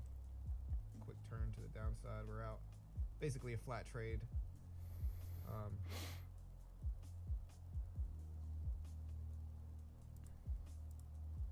Very whippy at this point. We're green on the day though. I mean, look. Oh, now we're right back up. Kinda wanna go short here, but We'll switch to our actual challenge, or our actual funded account. And trade that now. See if we can get some. still good holding the trades. 50 and the 13 and 5. Trying to make sure I'm trading the right account. But we're at the 800.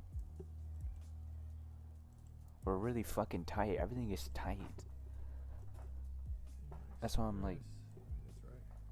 not really taking a trade, because where would I even trade to? Everything is close.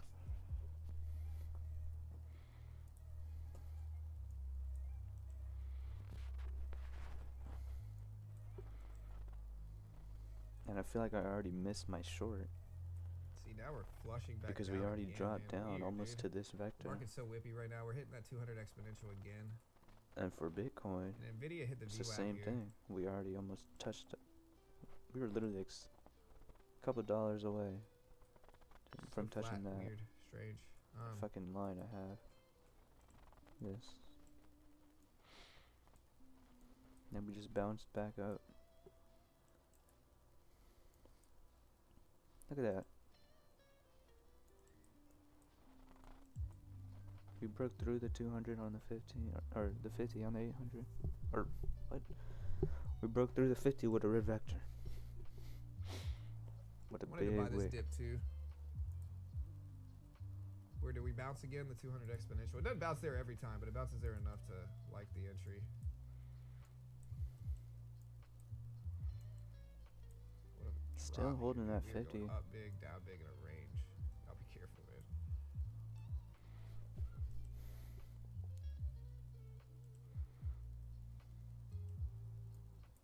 Look at this range.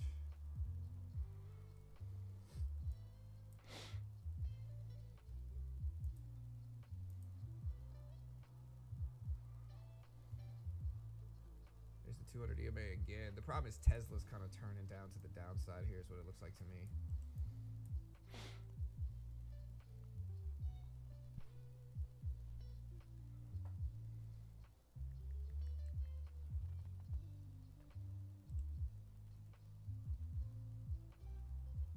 Tesla coming down. We got 3 minutes until. I don't think we have any big major data showing up. But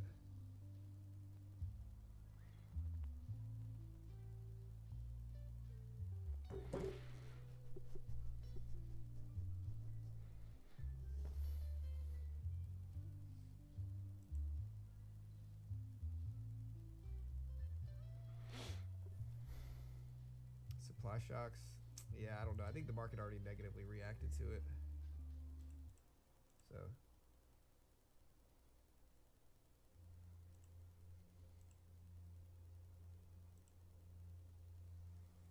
I will try to buy this dip. 1 contract, micro contracts. Bruh, I wouldn't Take even 2 get in here, a that's it. trade. But This shit such a is whippy moving market right weird. now, I gotta be careful. Oh my gosh, dude.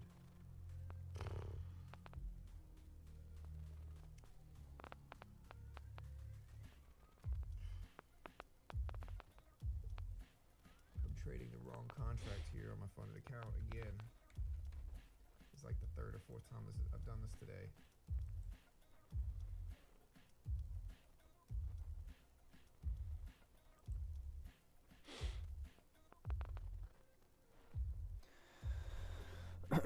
Damn, bro, when is the Brinks gonna close? Alright, so I'll show you guys this.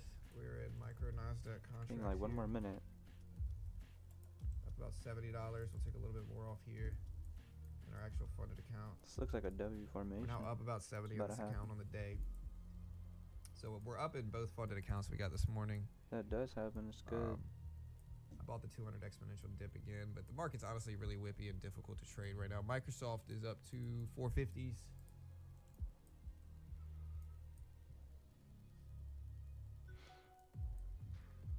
Big wake up. Nice. There's 9 a.m. We had some economic report coming out today at 9 a.m. It was business inventory showed 0.1 versus 0.2.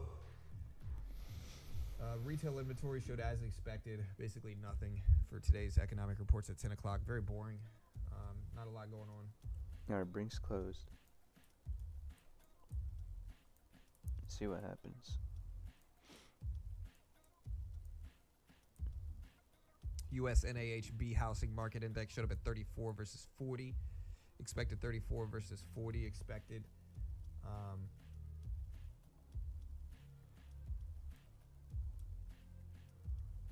Hey, later, R.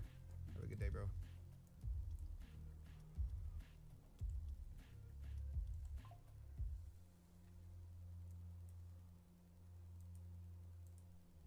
Palantir just ripped up. We got a lot of strength showing up in markets too. I'm probably just going to cut out here green on the day. Tomorrow we got the University of Michigan Consumer Sentiment and Inflation Expectation Report.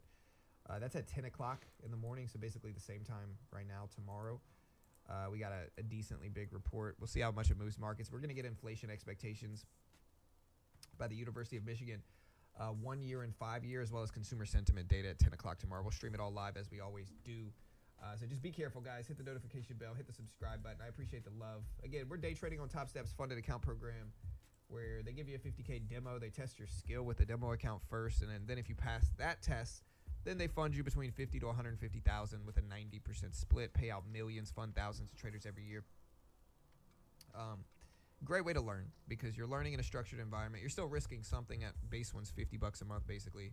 But if you fail, it's not the end of the world. It's really good for helping new traders learn how to day trade. And if you're a good enough trader, you can withdraw and fund your own account after building up profit. And again, the profit split once you're funded is 90%, and you get to keep your first 10K prior to that split kicking in.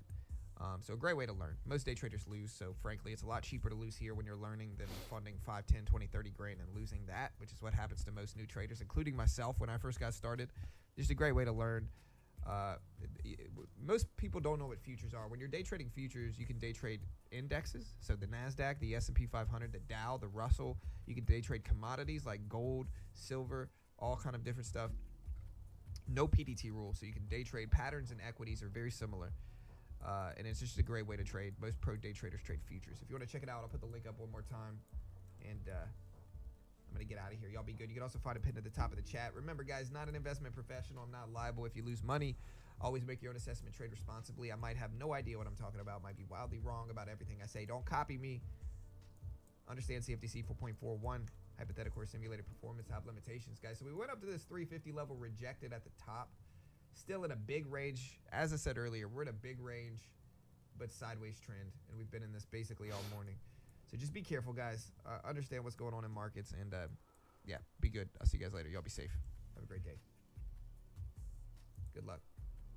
Red or green today? Fuck you.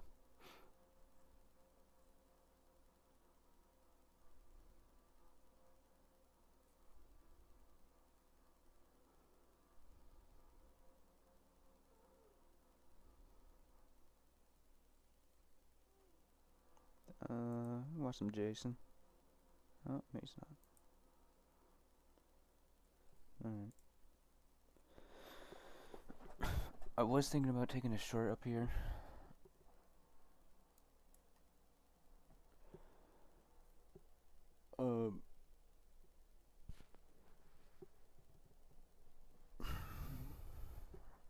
kind of want to go long here, because I do think we're going to break above this.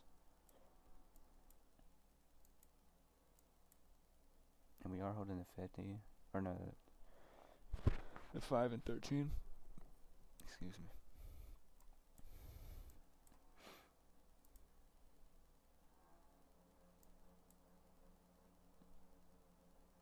Does look a little weak right now, though. About Bitcoin. The 4 hour.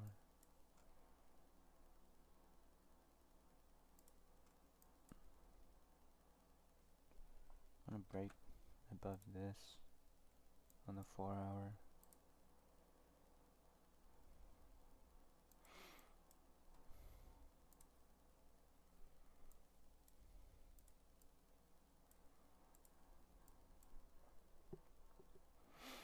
Still holding that 13.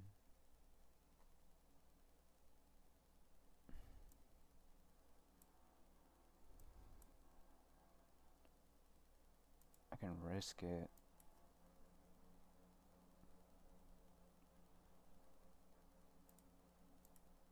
The only thing bothering me is what this 5, we're not going anywhere.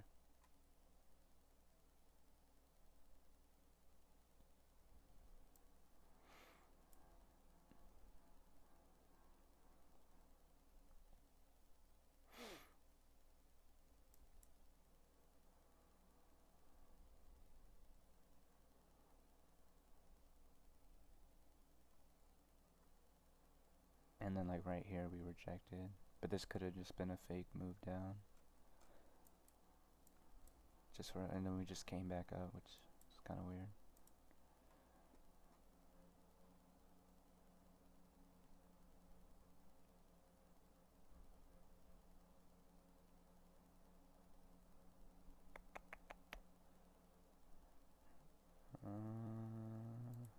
Order filled.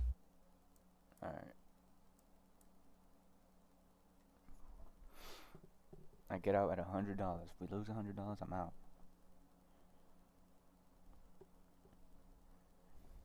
Just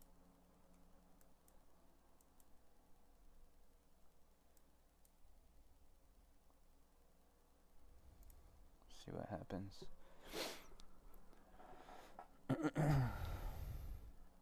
Looks pretty strong right now.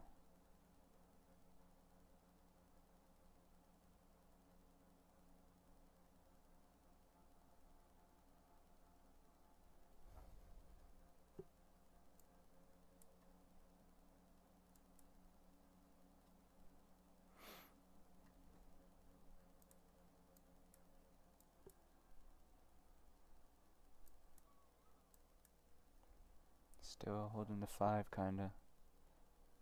We didn't close below the 5, which is pretty good.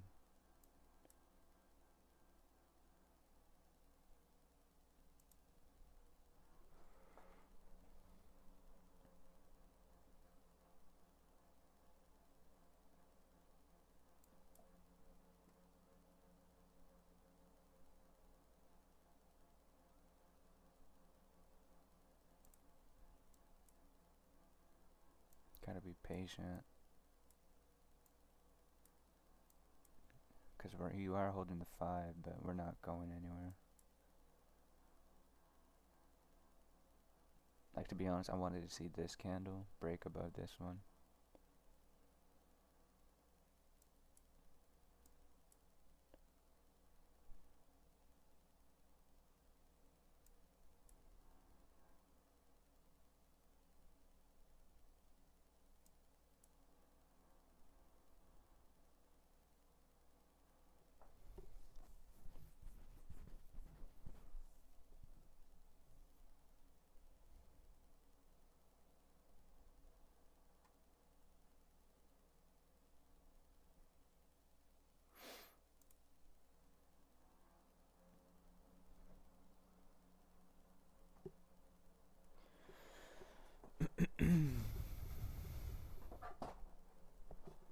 Let's see what Bitcoin's doing.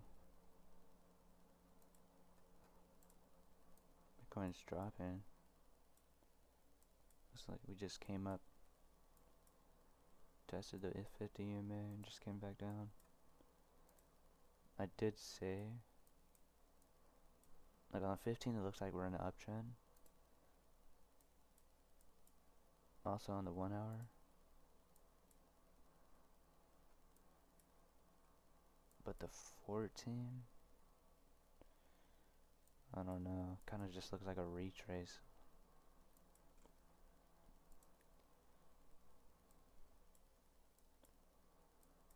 Let's see what it does.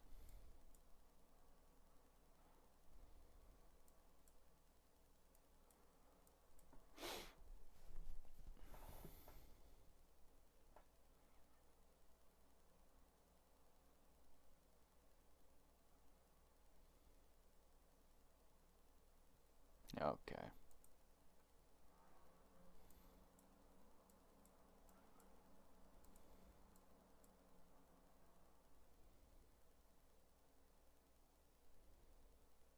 Should have waited for that 50 EMA retrace.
Still above.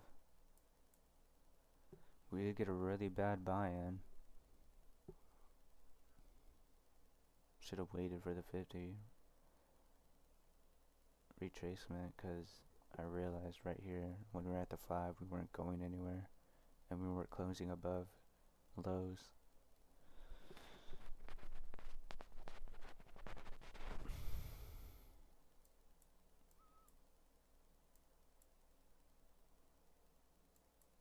And the EMAs were tight, so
Bitcoin looks like it's about to do that W formation I was talking about. Boom.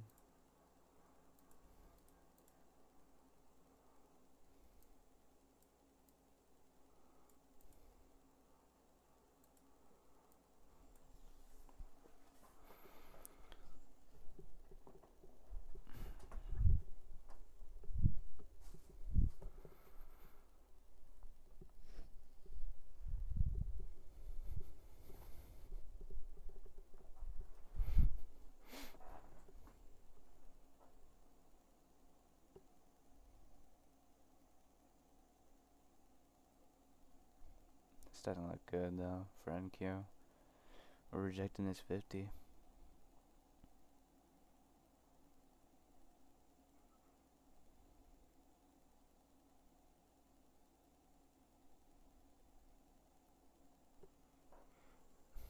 Let's look at the 5 real quick.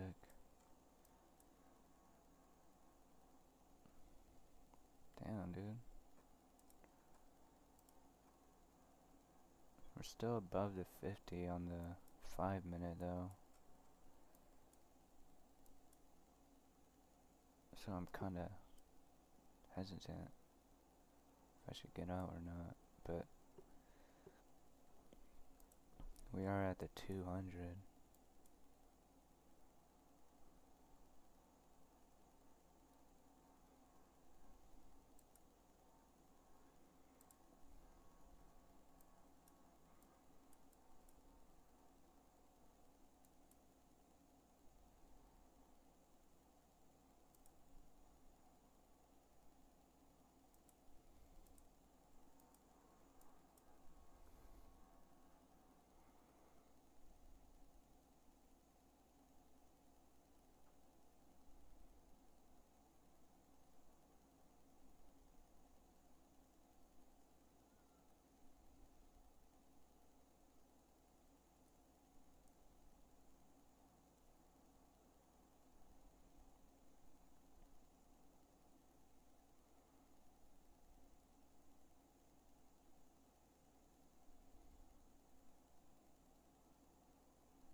Still holding that 5. I kind of want to just get out because I have a bad buy-in.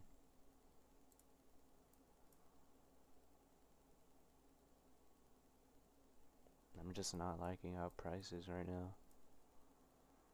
We're kind of just in a range. Or, yeah. We haven't really went anywhere, but up and down.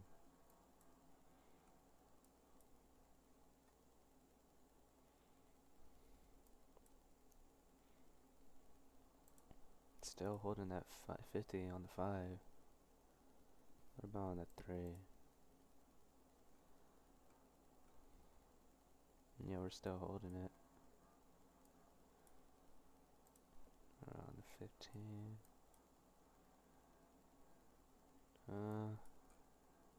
We're below it.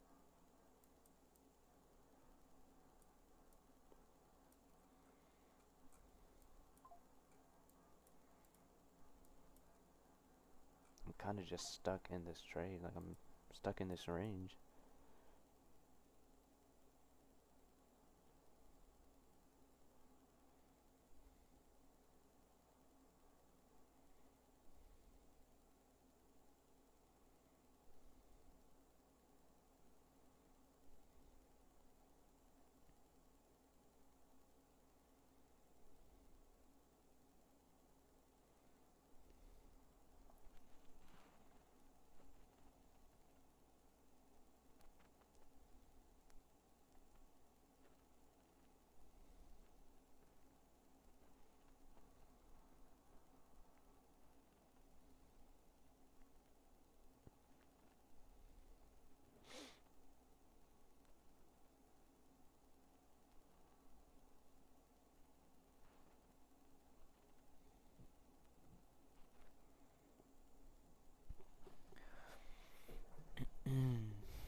This is what I'm hoping.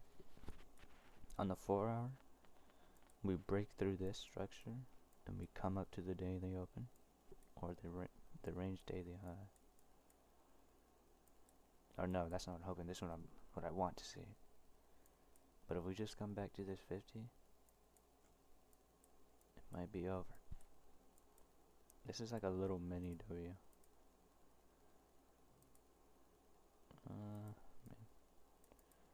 Little mini W.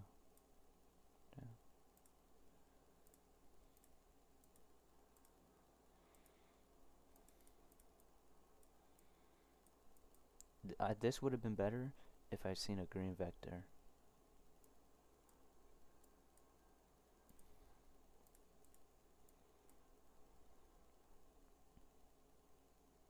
Let's see if we break through this 4 hour. That's what I'm kind of wanting to see. But if we just consolidate here, and it looks like it's gonna drop, I'm gonna get out.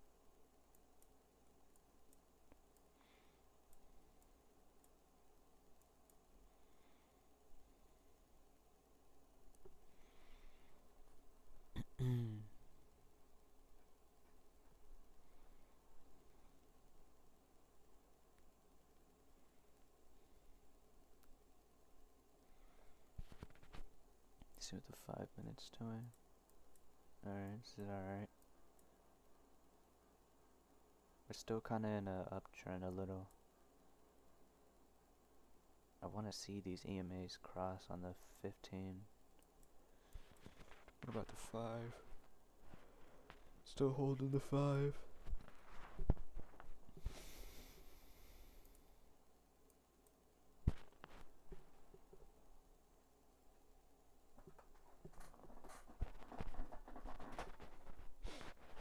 It's not going anywhere, man.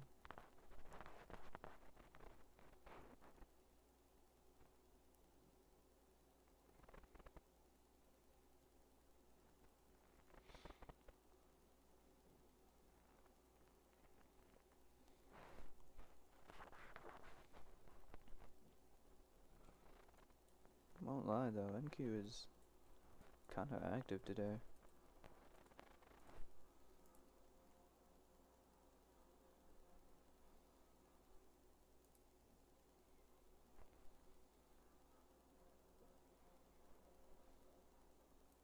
A level of membership that shows there's not.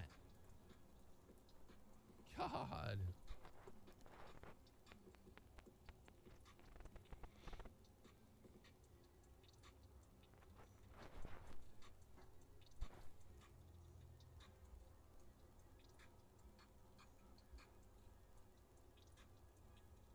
I don't even think this guy's in a trade.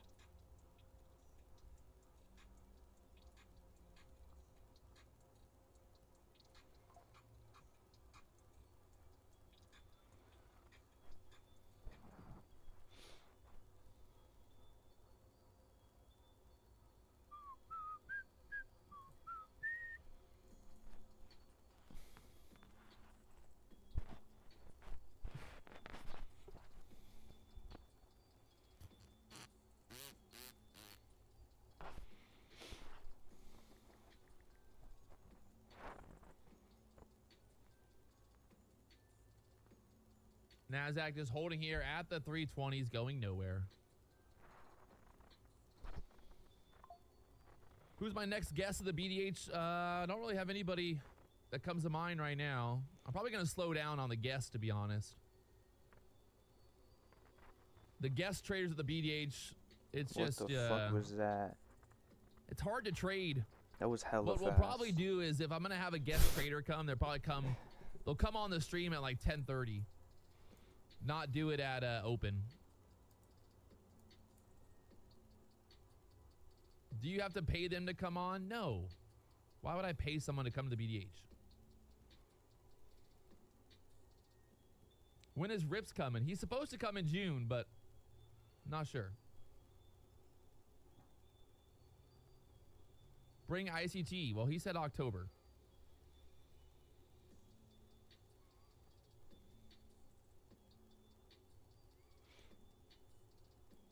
and I will not pay ICT.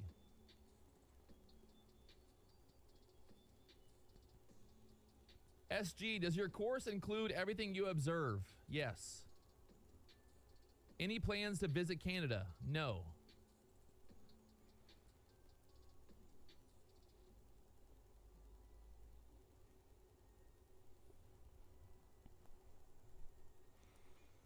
Tory trades, yes, that's, yeah.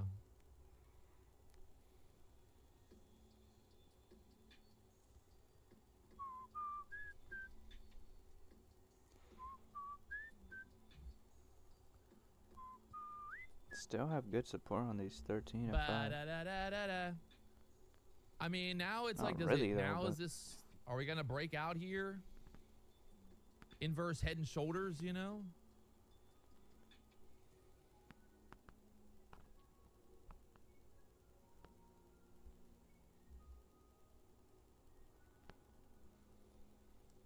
It's $1 million question.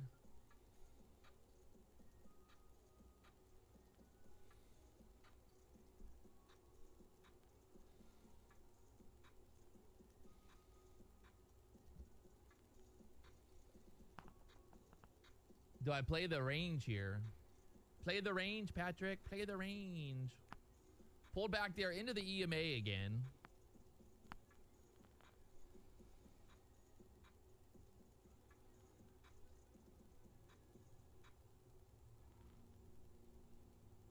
See where this candle closes at. Ugh.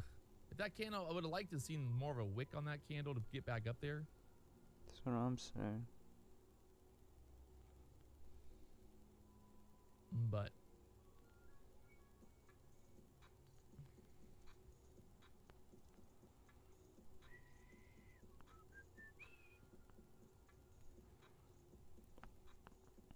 we're right in the middle of that 15-minute range. The ES right now, kind of just holding up. The Nasdaq's holding up here.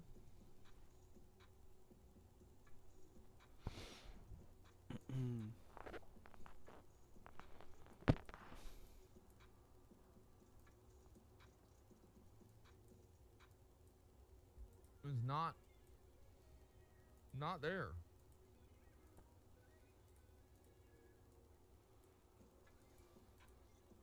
Down there again to the 300s, to the VWAP one more time.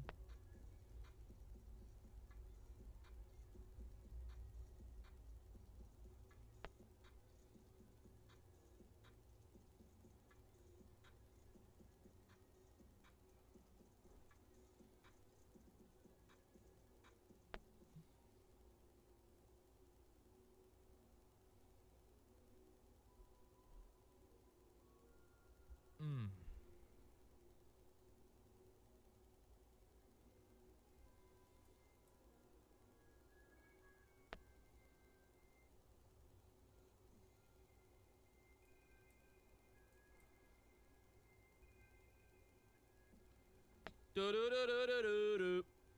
Do-do-do-do-do.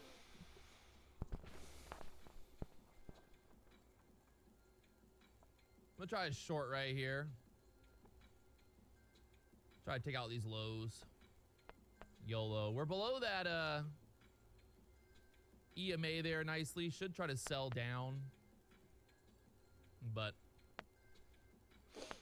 let's try it.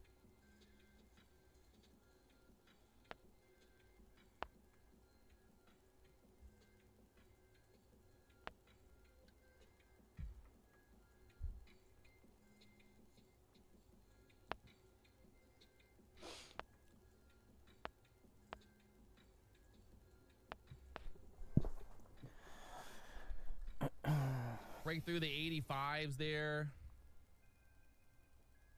I'm gonna try to trail this a little bit. If we get through the 85s, moving my stop to like break even.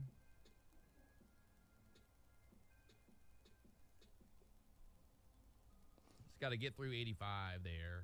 I guess I'll go break even either way. 95 stop now. Let's see if we can't get through 75s there. Oh God. Did we break below the 5? No. I'm not at the 5 to 50. I mean, we did actually. 85s, 85s, 85s. Get through the fucking 85s, you little cunt.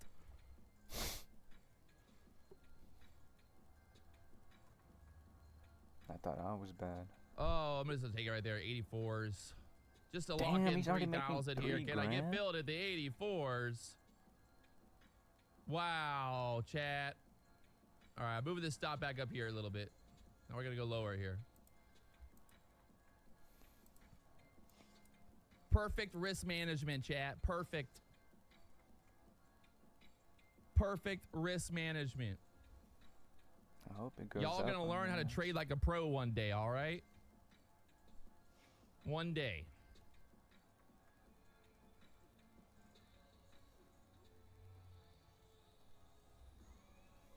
Oh, NASDAQ. Stop back to break even.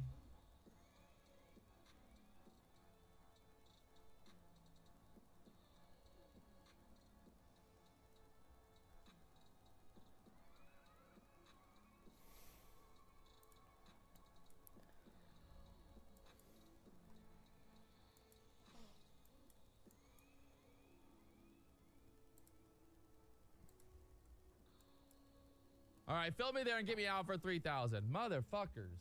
God. Over it. I'm over it.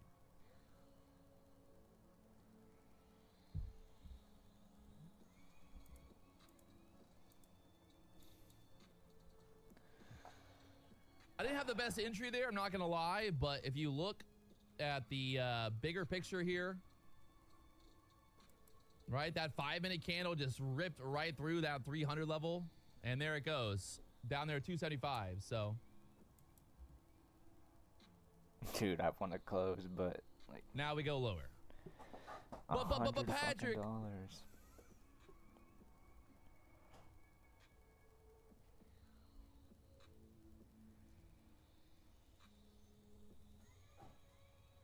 No. So- I'm not Order risking it, filled. dude.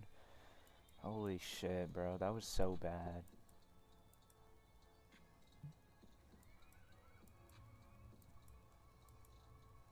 I should have gone out right here. When I realized that we weren't going past my fucking entry and we were doing nothing with this EMA, I should have gone out.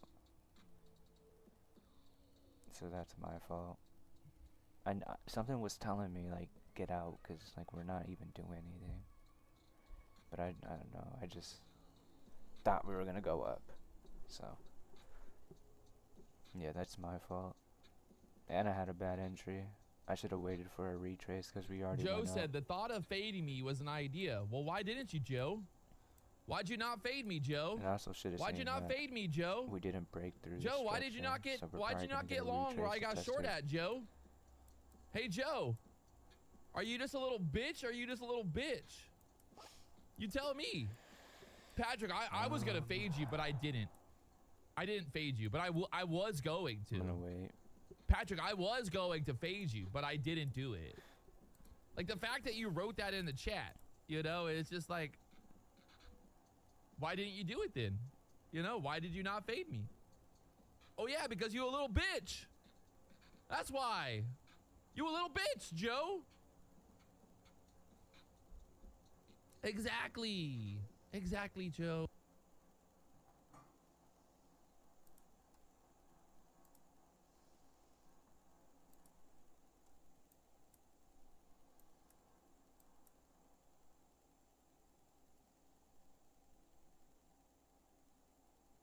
I was gonna fade you, Patrick. I was.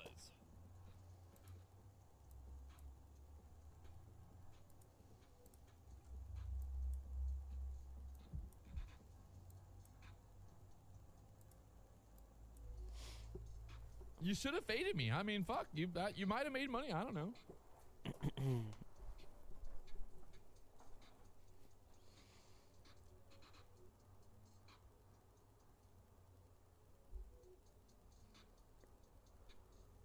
Is fading frowned upon? No, Brandon. I love when people fade me because I end up winning and then they just go quiet in the chat. Patrick, I'm gonna fade you, and then 5 minutes later they disappear. Where'd they go? Where'd they go? What happened? Where'd they go? You know? Oh, I'm gonna fade you. Okay, well, do it then. Don't talk about it. Fucking be about it. You know? Hey, don't talk about it. Be about it, chat.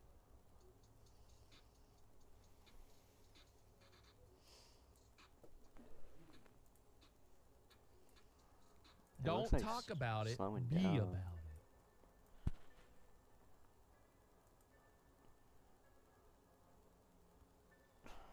I don't know. I kind of want to get in.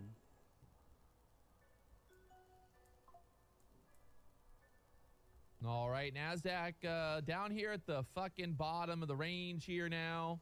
We've got the low can from wait. earlier down there at the 249s. Looks like sellers are being a little bit more aggressive now. Let's see what See what we're happens with this doing. low here. Hard to get short down here right now, but that low wanting to go. We broke through the 15. That low wants to go.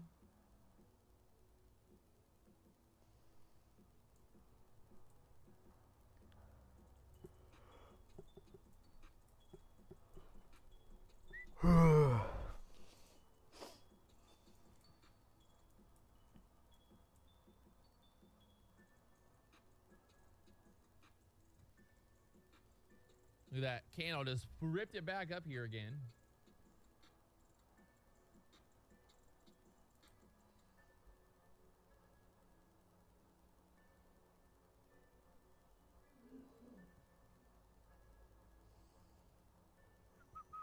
Gonna drop like a coconut. That was Ruben yesterday. Ruben said the market's gonna drop like a fucking coconut. Order filled. All right, Right on your fucking head, boys. Right on your motherfucking head. Why did I buy? Oh, wait.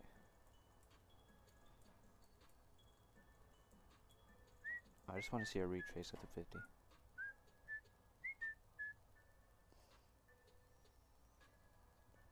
What is that? 21,297. 21,297. Right there.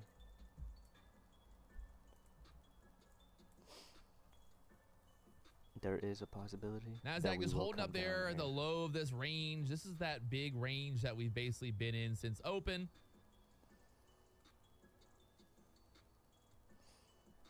Yeah, that is true.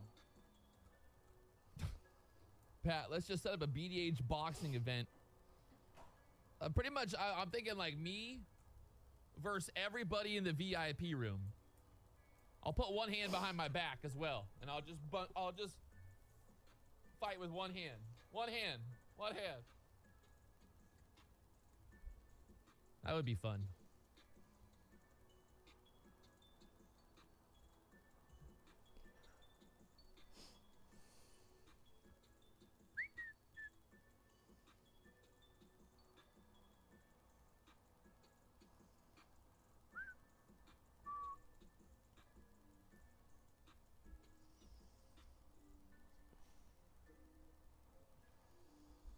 I mean, in a perfect world, this goes lower, but this NASDAQ is not a perfect world, so Don't tell me that, dude. I think there's a better chance that we push back up, maybe?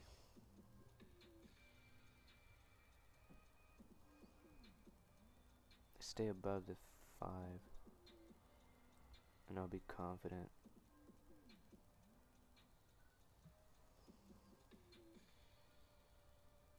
Back up there to that pivot point again at the 280s.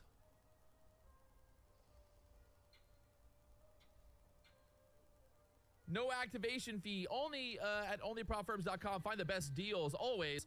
So if you want to get no activation fee right now, check out takeprofittrader.com. They got no activation fee. And I believe My Funded Futures as well. Use the code PW for the best deals always. That's right, that's right, that's right. Right now the NASDAQ's in there at the below the VWAP here. NASDAQ's below the VWAP. ES is in trouble. What's gonna happen? Do they take it lower? Look at that big old bear flag there on the hourly chart. Hourly chart right now holding this kind of bear flag set up there. It's just holding there, man. We're just not going anywhere with these fucking EMAs.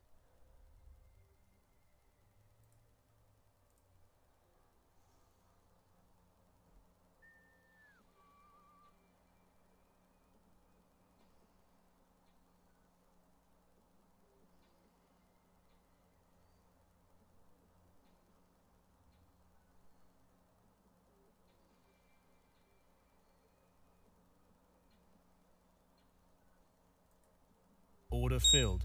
I'm just gonna get out. And would you look at that? We're right back up there. NASDAQ be doing dirty things to everybody today. Be doing that dirty to everybody. You know, the NASDAQ be up, it be down. Look at that. Right back up there again. Who the fuck would have thought? You gotta love that.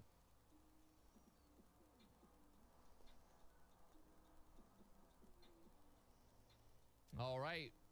Back into the 15-minute range once again. Back above the pivot point there. 280s. Back.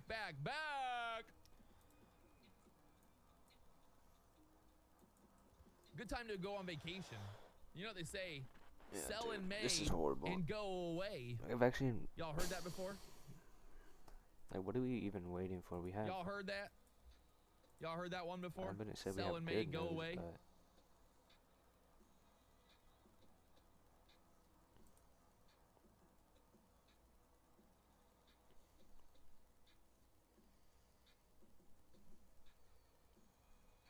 we don't have anything tomorrow. Dude, May has just been absolute dog shit. This is back there last Tuesday.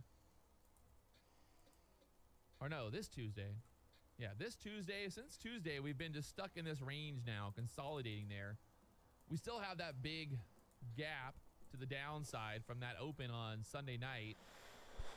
I mean, it looks like the perfect type of like head and shoulders type thing, right? To move down here kind of thing, but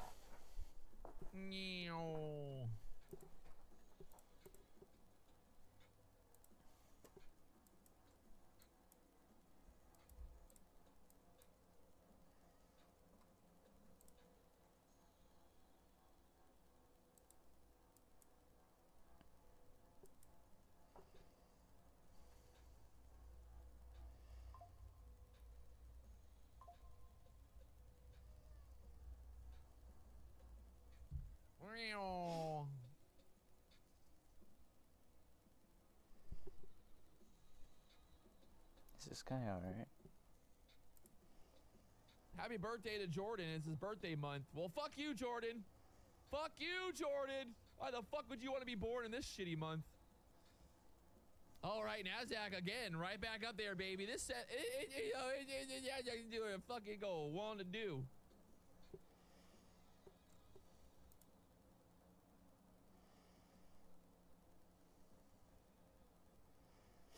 Baby Jesus.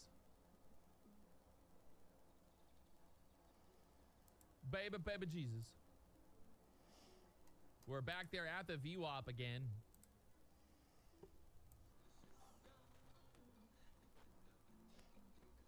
I'd be freaking out right now. That's a lot of fucking money.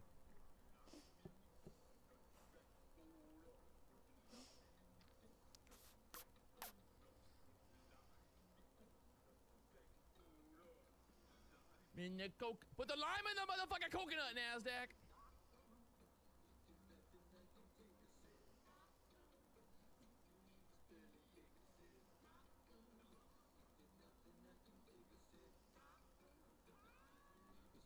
Oh, lordy.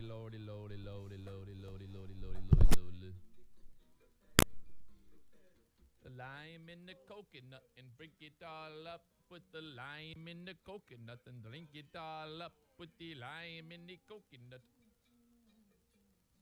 The song is a vibe right now.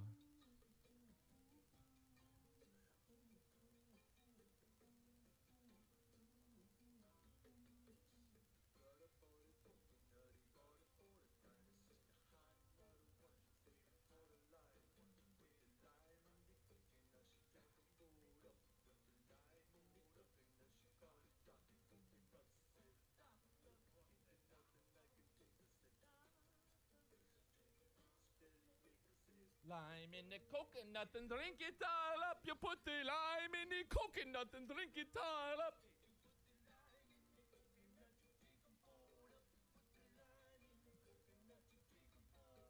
Put the lime in the coconut. coconut and drink it all up. You put the lime in the coconut and drink it all up. You put the lime in the coconut and drink it all up. Put the lime in the coconut and drink it all up.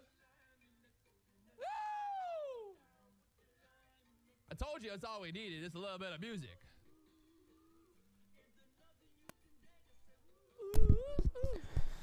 Alright.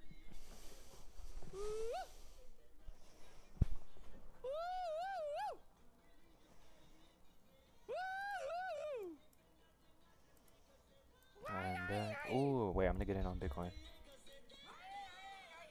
Oh, the camera keeps freezing.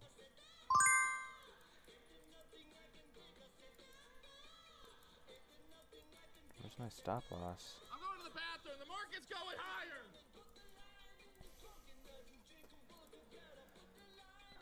I mean, I should have kept that long, but at least I actually got in profit. I want Bitcoin to come up to 102 or to this. Got this liquidation right here. I think. Dude, 100x shorts are right here. We could go up here actually. Look, new song. Can't go to the bathroom, no music playing. What's the next one? What we got? We didn't break through this. No, we grabbed this liquidity. What we got? What's the next good one? Another good Grabbed it all right here. How much liquidity was We got that? some requests, chat. What do we got? It's a 50 and 100x. Over the rainbow. Definitely not over the rainbow. Oh, NASDAQ. Right back down there again. Oh, God. Oh shit. Oh, that's a good one. Hey! See, this is gonna be me and my brother one day.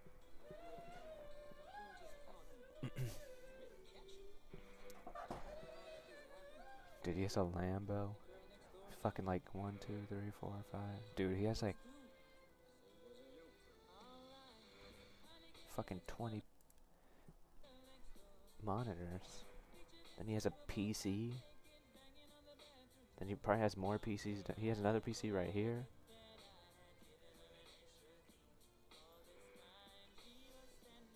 No, this guy, dude, this guy has a living.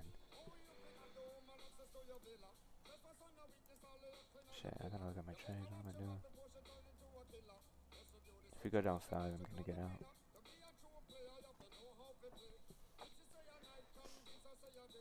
NQ dropping now. Hey! Wasn't me. Wasn't me. Wasn't me. Wasn't me. Come on, look at that. Who gets in? Hey, who gets in at 304, gets out at 314? Who does that? Who does that? Who does that, chat? That naked banging on the bathroom door.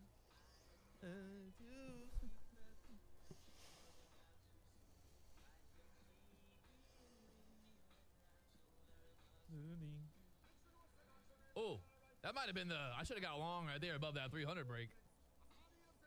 Yeah, I should have got in at that 50 EMA. That green vector. It's a stopping volume candle. All right, we're just holding up here at the VWAP. 1050. Action. What the fuck? Action. 1050. Right there at the VWAP now. Was it me? Was it me? Hey, it wasn't me. Hey, it wasn't me. It wasn't me. Wasn't me. Wasn't me. Hey! I don't even know what you do right here. You go long? Fuck, what? It's such a shitty chart right now.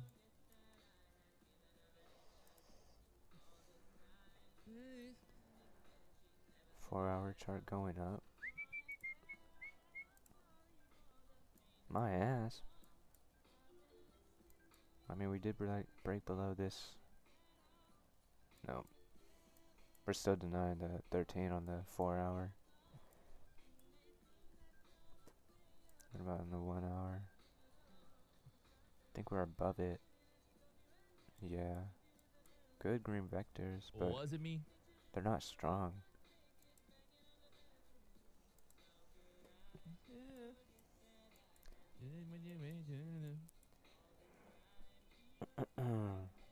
See what Bitcoin's doing. Bitcoin is...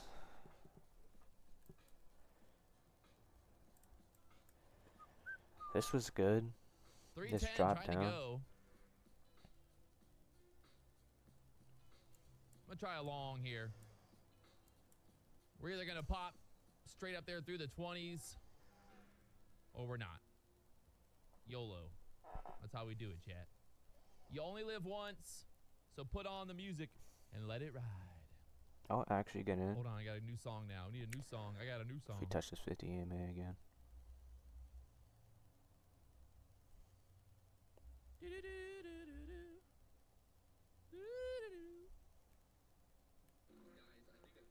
Oh I'll yeah. join up on that long with this guy. He's confused. He's confused.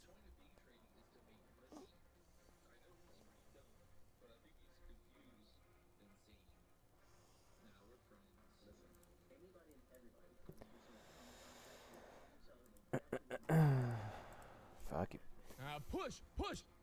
Order filled. Push.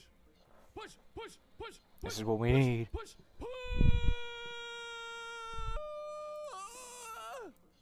I'm just gonna get out right here. So I'm literally hoping, or not hoping, that we finally fucking get there. There's a seller right there at the fucking 320s. I'm gonna get out right there. Suck it. 320.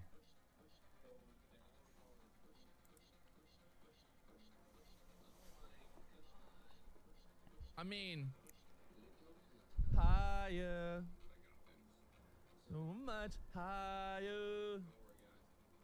Take Bitcoin, me higher, so much higher.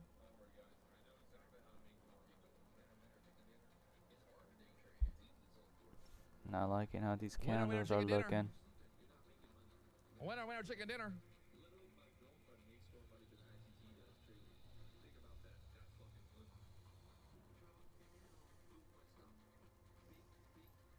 Hey, honestly though, chat,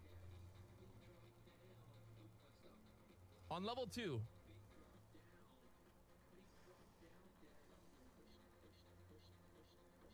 level 2, there we go. NASDAQ going higher now. Don't tell me I never told you so. 1, we got this trade from the 96s down there to the 83s. It went lower. This trade, I took a little quick reverse. This trade from the 304s to the 318s. This trade, 307 up there to the 27. But, Patrick, you never tell us when to buy. You never tell us when to sell. Patrick.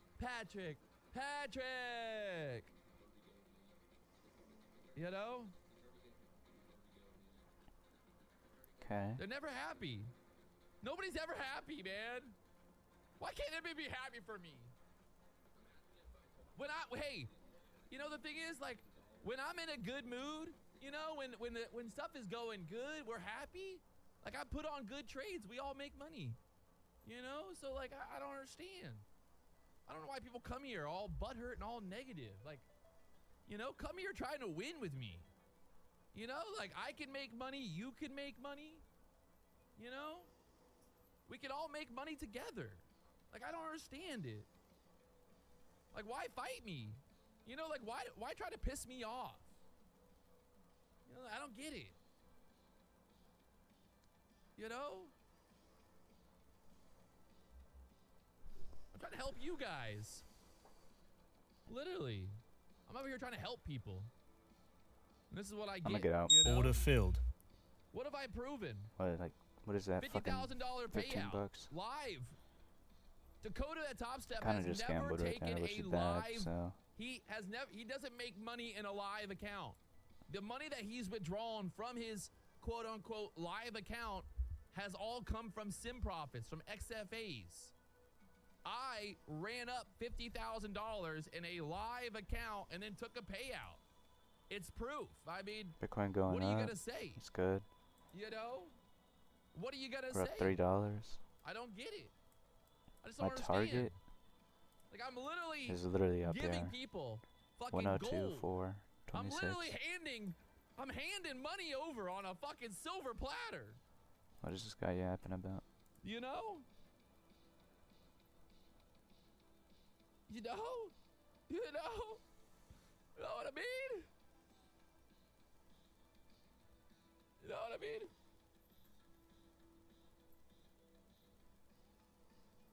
Andy. Damn, bro. I Andy, made are 50 you fucking with me, grand. Andy? Andy, are you fucking with me right now? Is Andy fucking with me in the chat? He's fucking with me. He just said, Patrick, can you show us your entries with level of membership? Bro, I literally just showed the last 3 trades. I showed the entry, the exits. What do you mean? What do you guys want? I literally showed every fucking trade. What does that mean? I'm so confused. Like how? Like what else could I do? What else could I don't know what else to do. I literally do not know what else to do. I was like, guys, I'm gonna get long here. What did I do? I got long. I'm gonna take profit there. What did I do? I take profit there. I mean, like what else could I possibly do? I don't understand, you know, like what else, literally, like what else could I do at this point? I mean, what do you mean you don't pay attention? Like, what are you doing? What is somebody doing, like right now? Like, oh, sorry, Patrick, I was watching a Pokemon. I was looking at my Pokemon cards. I didn't have time. I didn't see that you put a trade on there. You know, like, what do you want, Patrick? What, you know?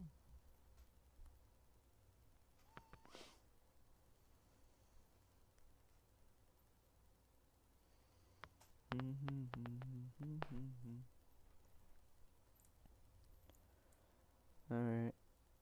Looks You like know, Bitcoin's going up what else- finally. what Fucking else doing could I something. do? Maybe say buy here in price level. What? Hey everybody, if I say hey I'm getting long, like I need to tell you the price level. Patrick, hey everybody, I think I'm gonna get long. The price level that I'm gonna get long at is exactly the 307.25. Like what? I don't even understand. Today I Oh, mainly just God. did Nasdaq's trying to push scalps. through this I haven't 340 gotten a opening good range high trade. now. There she goes, right there. Like If we this break was a through scalp. 340, we could go higher, chat. Get This was a ready. scalp. Okay, I'm long 340. I'm gonna look to take quick profit This was here a at the boss right here. 343s. If I get stopped out, This was a I scalp. suck. And this was Okay, a I'm scalp. long 40.75. Okay, we're at the Just to show everybody. I 4 want hour. everybody to make sure I am now long. 40.75. Everybody. Right now, I'm long. Right now, I'm long. I'm fucking long, boys. I'm so fucking long right now. I'm so fucking long. Oh, God. This guy's See, been this is long what since happens. 5 You did it to me, p.m. chat. or Y'all 5 fucked me. a.m. Y'all fucked me up here. Just get out the trade, bro. You gotta be Oh, up. There's no way God. you're not up. I was long. I'm still long. I think 5 was like right I'm long, here. everybody. Yeah. Everybody, I'm long. Might be a good time to go short. We'll see. We're gonna Yeah. see here. It looks like it's still denying it. Guys, I am so long right now. I am so long. Hey, everybody in the chat. I'm fucking super long. If I was any longer, I'd be fucking real long. Like, you couldn't get any longer than I am right now, chat. It would be impossible. I'm like the biggest and longest thing you've ever seen on the internet.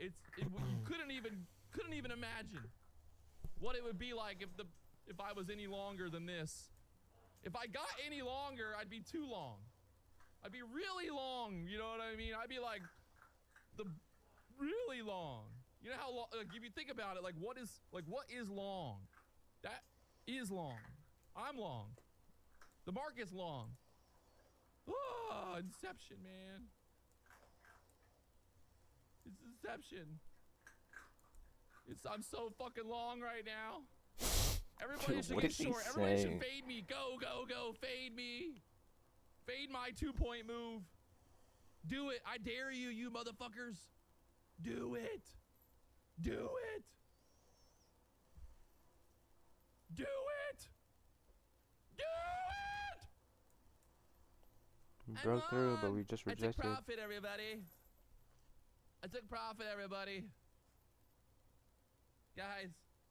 Hey, everybody, I took profit.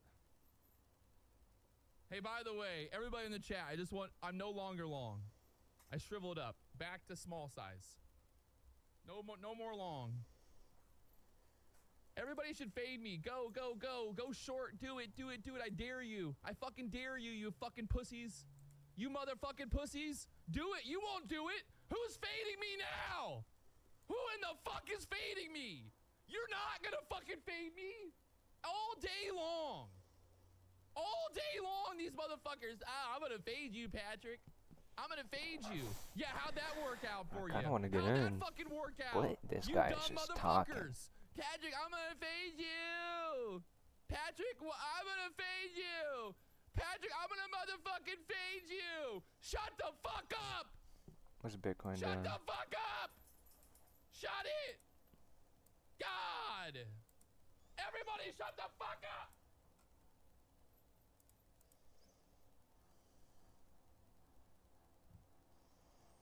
Did those guys really fade me? Did they fade me, chat? Did they Dang, fade dude. me? I just Are they realized still this was my fading me? long. What happens? Should they still fade me? I'm up 20,000. What should I do?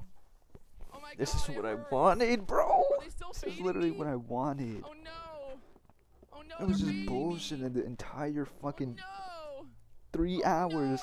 I no. was looking at charts. Oh no.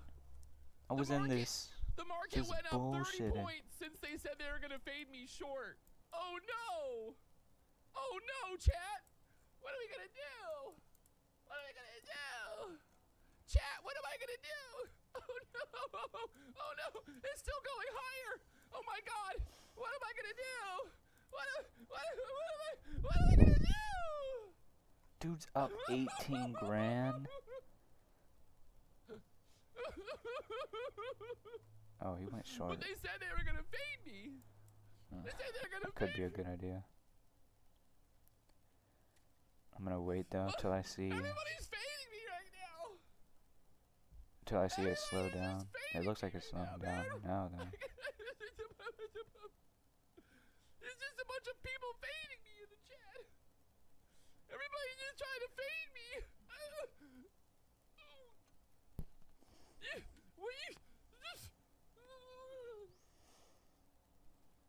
Please stop. Stop fading me. Stop it. Alright. I'm gonna get in. Order filled. I'm gonna call the. I'm gonna tell the internet.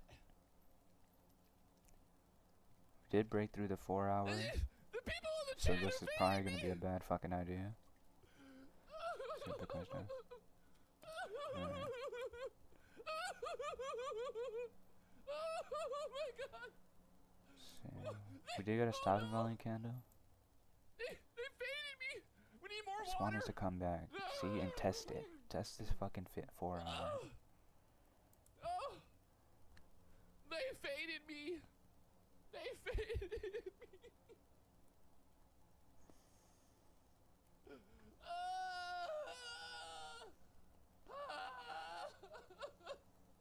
I'm never gonna recover from this ever. This, I got faded. The chat fucking faded me, man. What am I gonna do?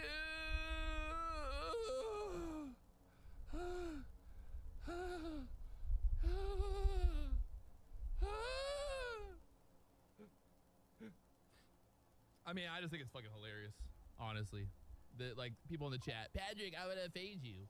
The market went up fucking 30 points since they told me they're gonna fade me. So hey, if your strategy is shorting low and covering high. Congratulations. You fucking win. You got, that was a great trade for you, wasn't it? Congratulations. Hey, fuck yeah, baby.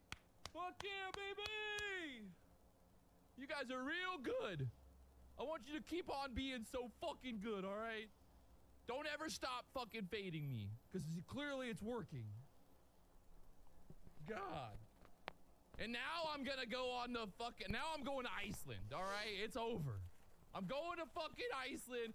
Fuck this place. Fuck all the people that faded me. And it's time. It is time to go. You know? What are we holding? It's just time to get out of here, man. The 5.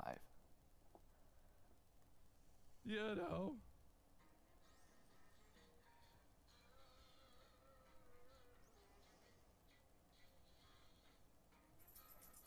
I'm over it. Fuck y'all later. I'll see you next week. Next Thursday, I'll be back. But hey, go ahead and fade me. Go ahead and fade me. I gonna get faded.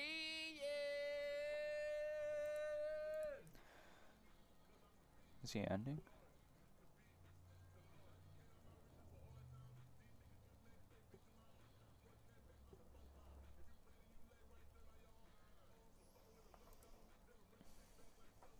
I feel like it's slowing down to the upside.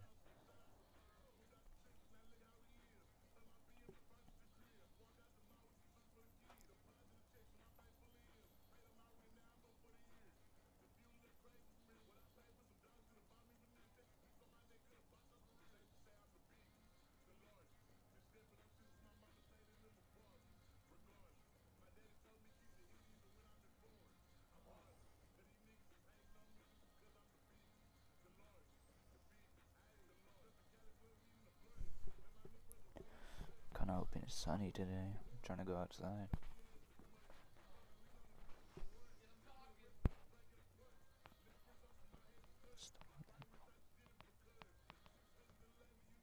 Nah, it's gonna be fucking cloudy.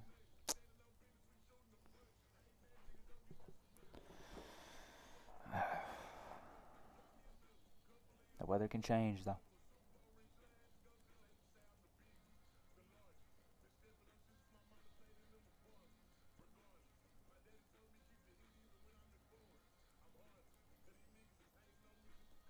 Biggest, the largest, the biggest, the largest.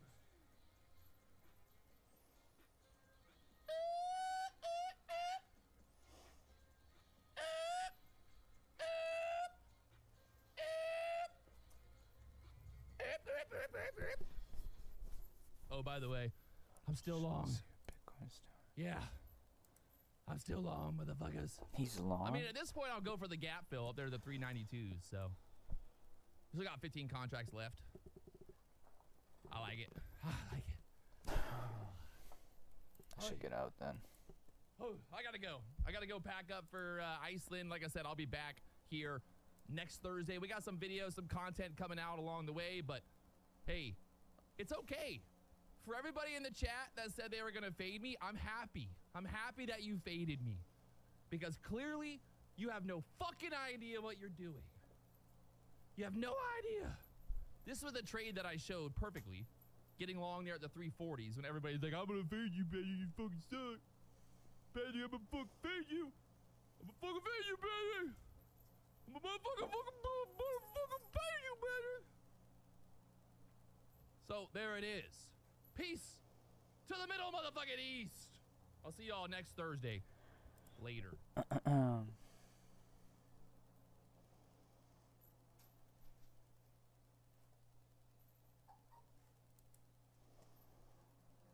Step into.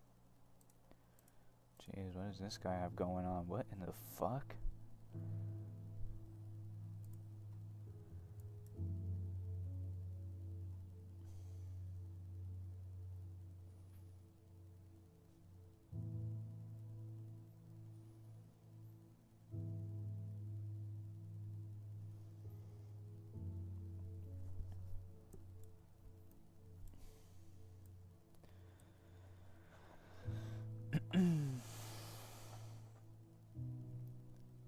Well, we did break above the fucking 4 hours, so I should get out. Order filled. Very, very strong.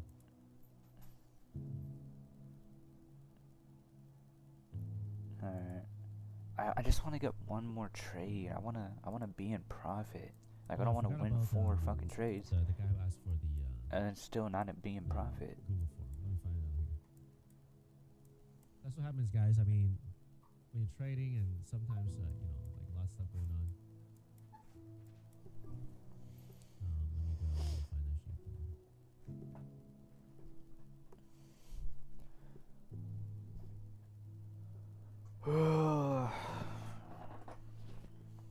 How long have it been? Damn, 2:49.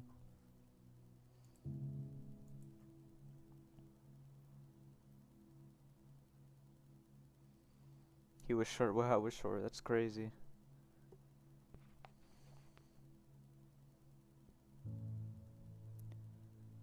Yeah, dude, I got out of that.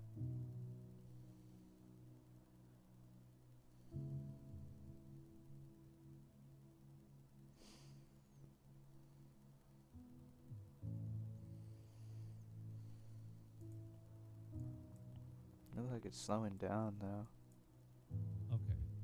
So, I was speaking right now? Okay. Start a poll. Wait, he's speaking? If you donated to Brandon's GoFundMe last Friday, I'm gonna get in this short. claim your free Order filled. Go below. Only for people who have actually given to the cause, okay, guys? So don't. If you didn't, then don't go and.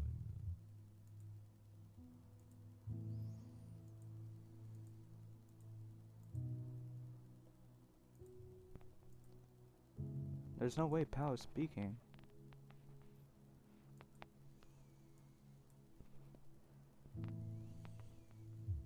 Like if you didn't, just no, okay? Just say you didn't. Because Apex has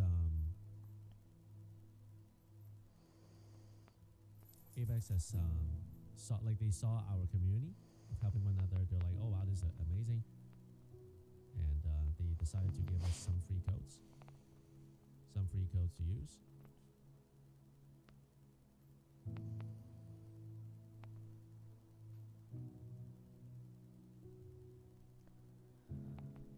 See what Bitcoin's doing. Alright. Once it goes to 102.426, I'm getting it out. We're up $6. Let's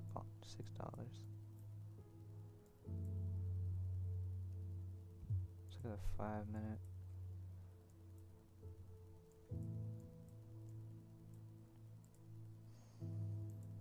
Dude, NQ is just...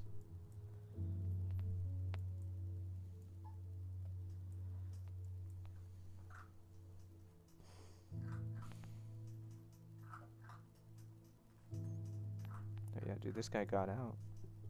Dad, come on, let's go. I'm working on it.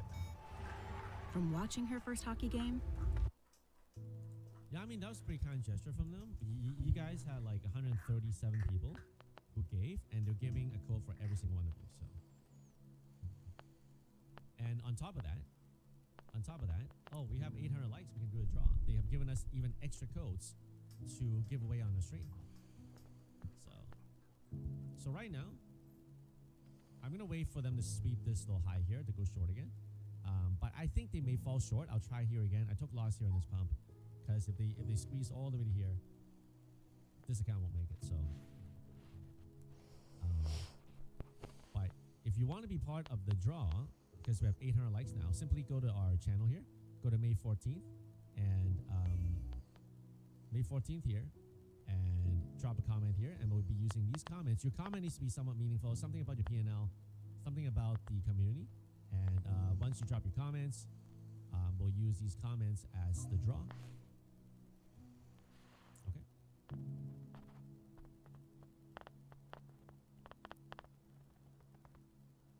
To get the code, it was $100. You had to have given to Brandon's GoFundMe for at least like at least $100 minimum.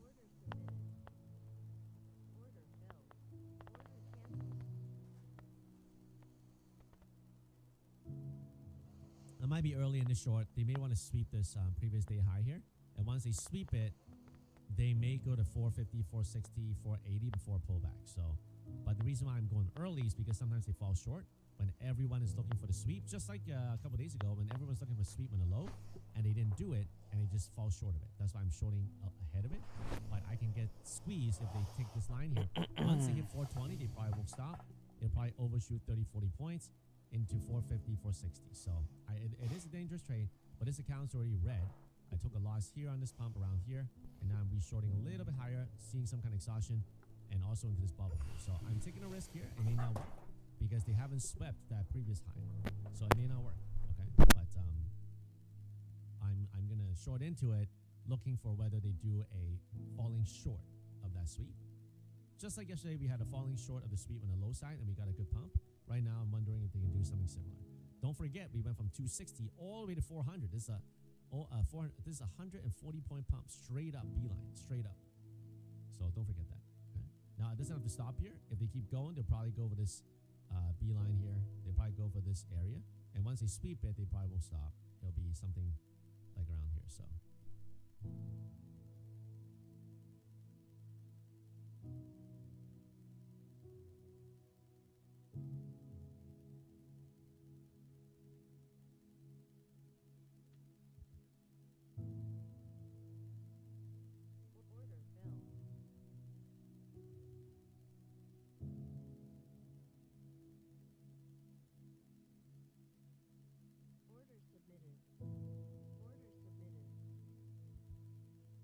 If they pump through, I have to close it and wait for the sweep the highs to re-short. So it looks like they want to pump through right now.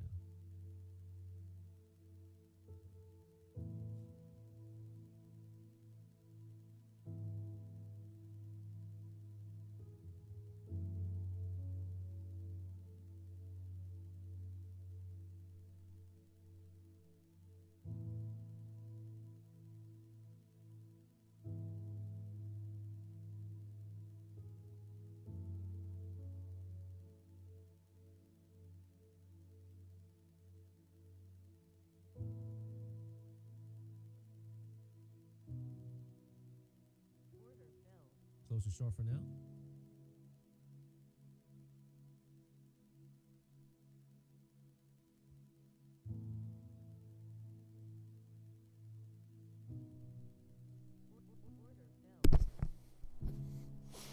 Alright. Still down.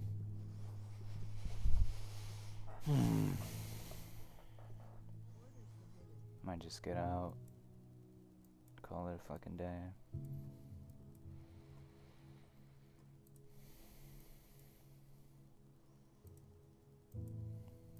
Still up on Bitcoin.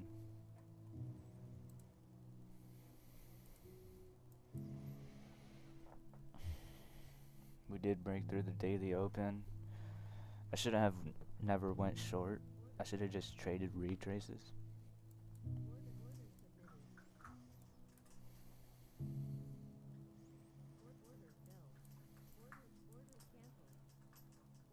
Because I did say on the 4 hour I want us to pump up. I don't know why. Yeah, I'm just gonna get out. Order filled. I don't know why, like, I tend to not follow my rules. Like, I'll say we're gonna do something and then we do it, and then I won't, like, and then I'll try to short it. Like, I don't get it. I'm so glad I got out of that though, because they're fucking pumping. That's why I got out of the short. I had to flip long. I don't know why this guy is still shorting. I swept it. I'm out. Cover some loss there. Oh, now he's short. Nice squeeze. And I could short, but Yeah, pretty gross. I mean, straight up. 420, 180 point pump. Straight up. Sell, Right sell. now, Order we're in a filled. market where the market can't go down. So basically, buy every dip at work, because we're at a point where we're in a massive short squeeze. It's basically market can't go down. Every dip absorbed, and then straight up. lots of funds underexposed, even some funds short from the bottom a few weeks ago. So that's why it's producing all these just straight up action, no pullback on the daily chart. I'm talking the daily chart. Like the funds don't look at the 1 minute chart; they look at the daily chart. Look at the daily chart. What's going on?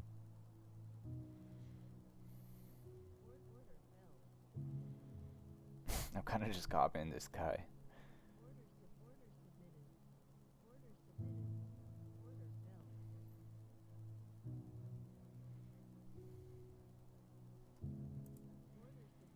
Did get a red vector, which is good.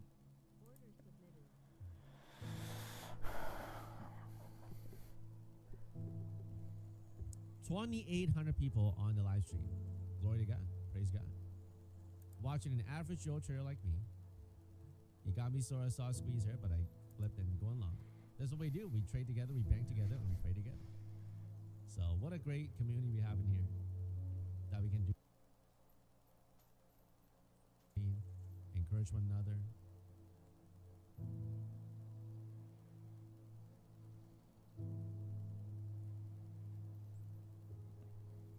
Yeah, we're going to do the giveaway for sure. We're gonna do the giveaway. If you want to be part of the giveaway, make sure you drop a comment in yesterday's live stream. Number one, something about your P&L, something about the community, and you'll be enrolled into the live stream. Oh, not into the giveaway draw. The draw will happen in the next few minutes. I'm trying to wrap up this trade here, and then we'll do the draw.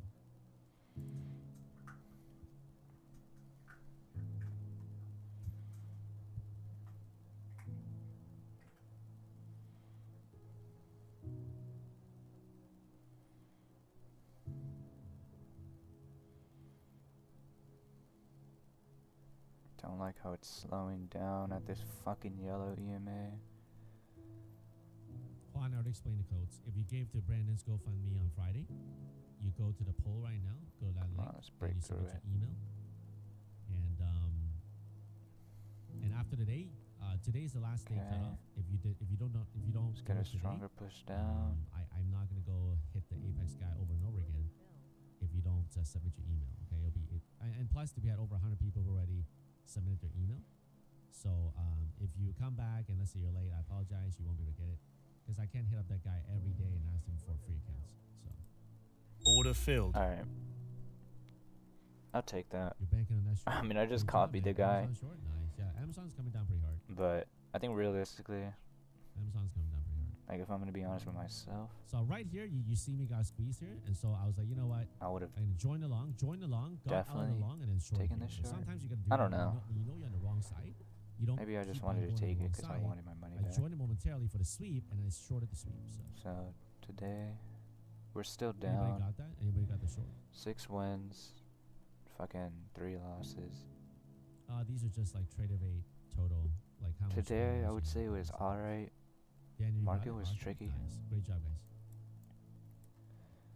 A lot of You got that dumb too? decisions. Nice hit. Like Nice. right here, WJ got his I should have right, taken louder. a Great job, guys. long. Great job.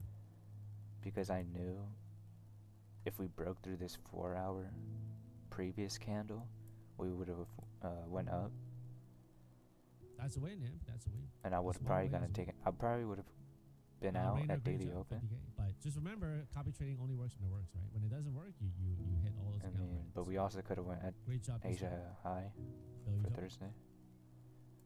Dodi, Raza, great job, guys. I know today is Thursday. And then right here,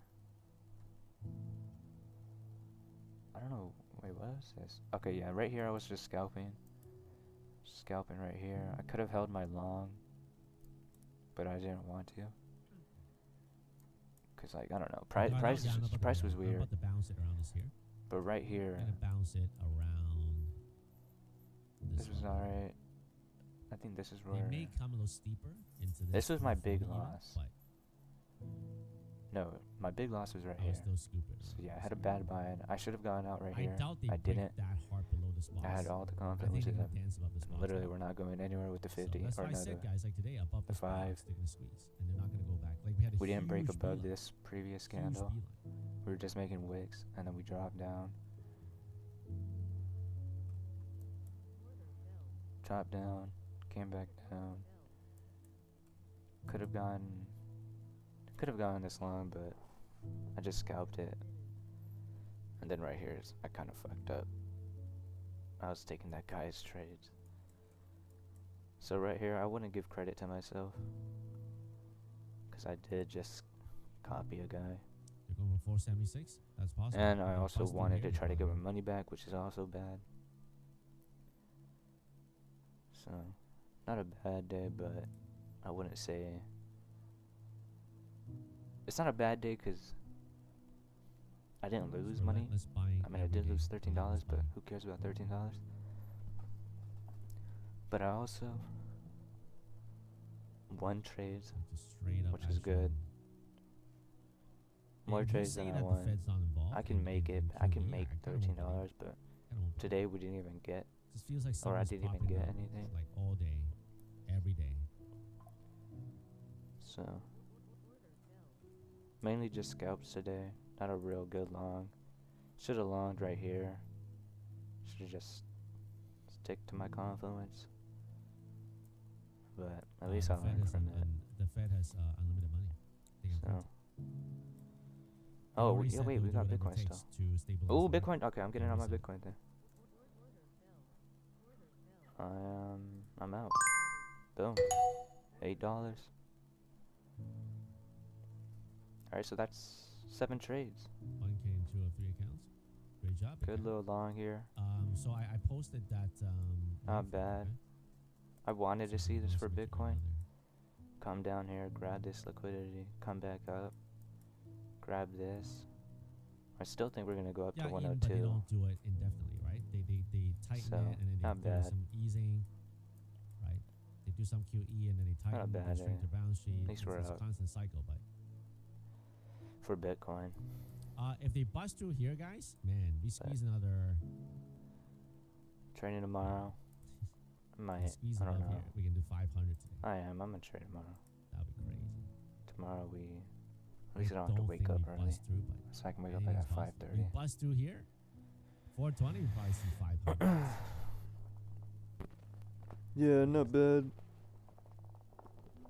7 out Look of at this- look at either 3 either this losses. is a continuation to the Just upside, bad risk or is another management. sweep to reject this hourly candle. Should've just stick to my confluences. So, yeah.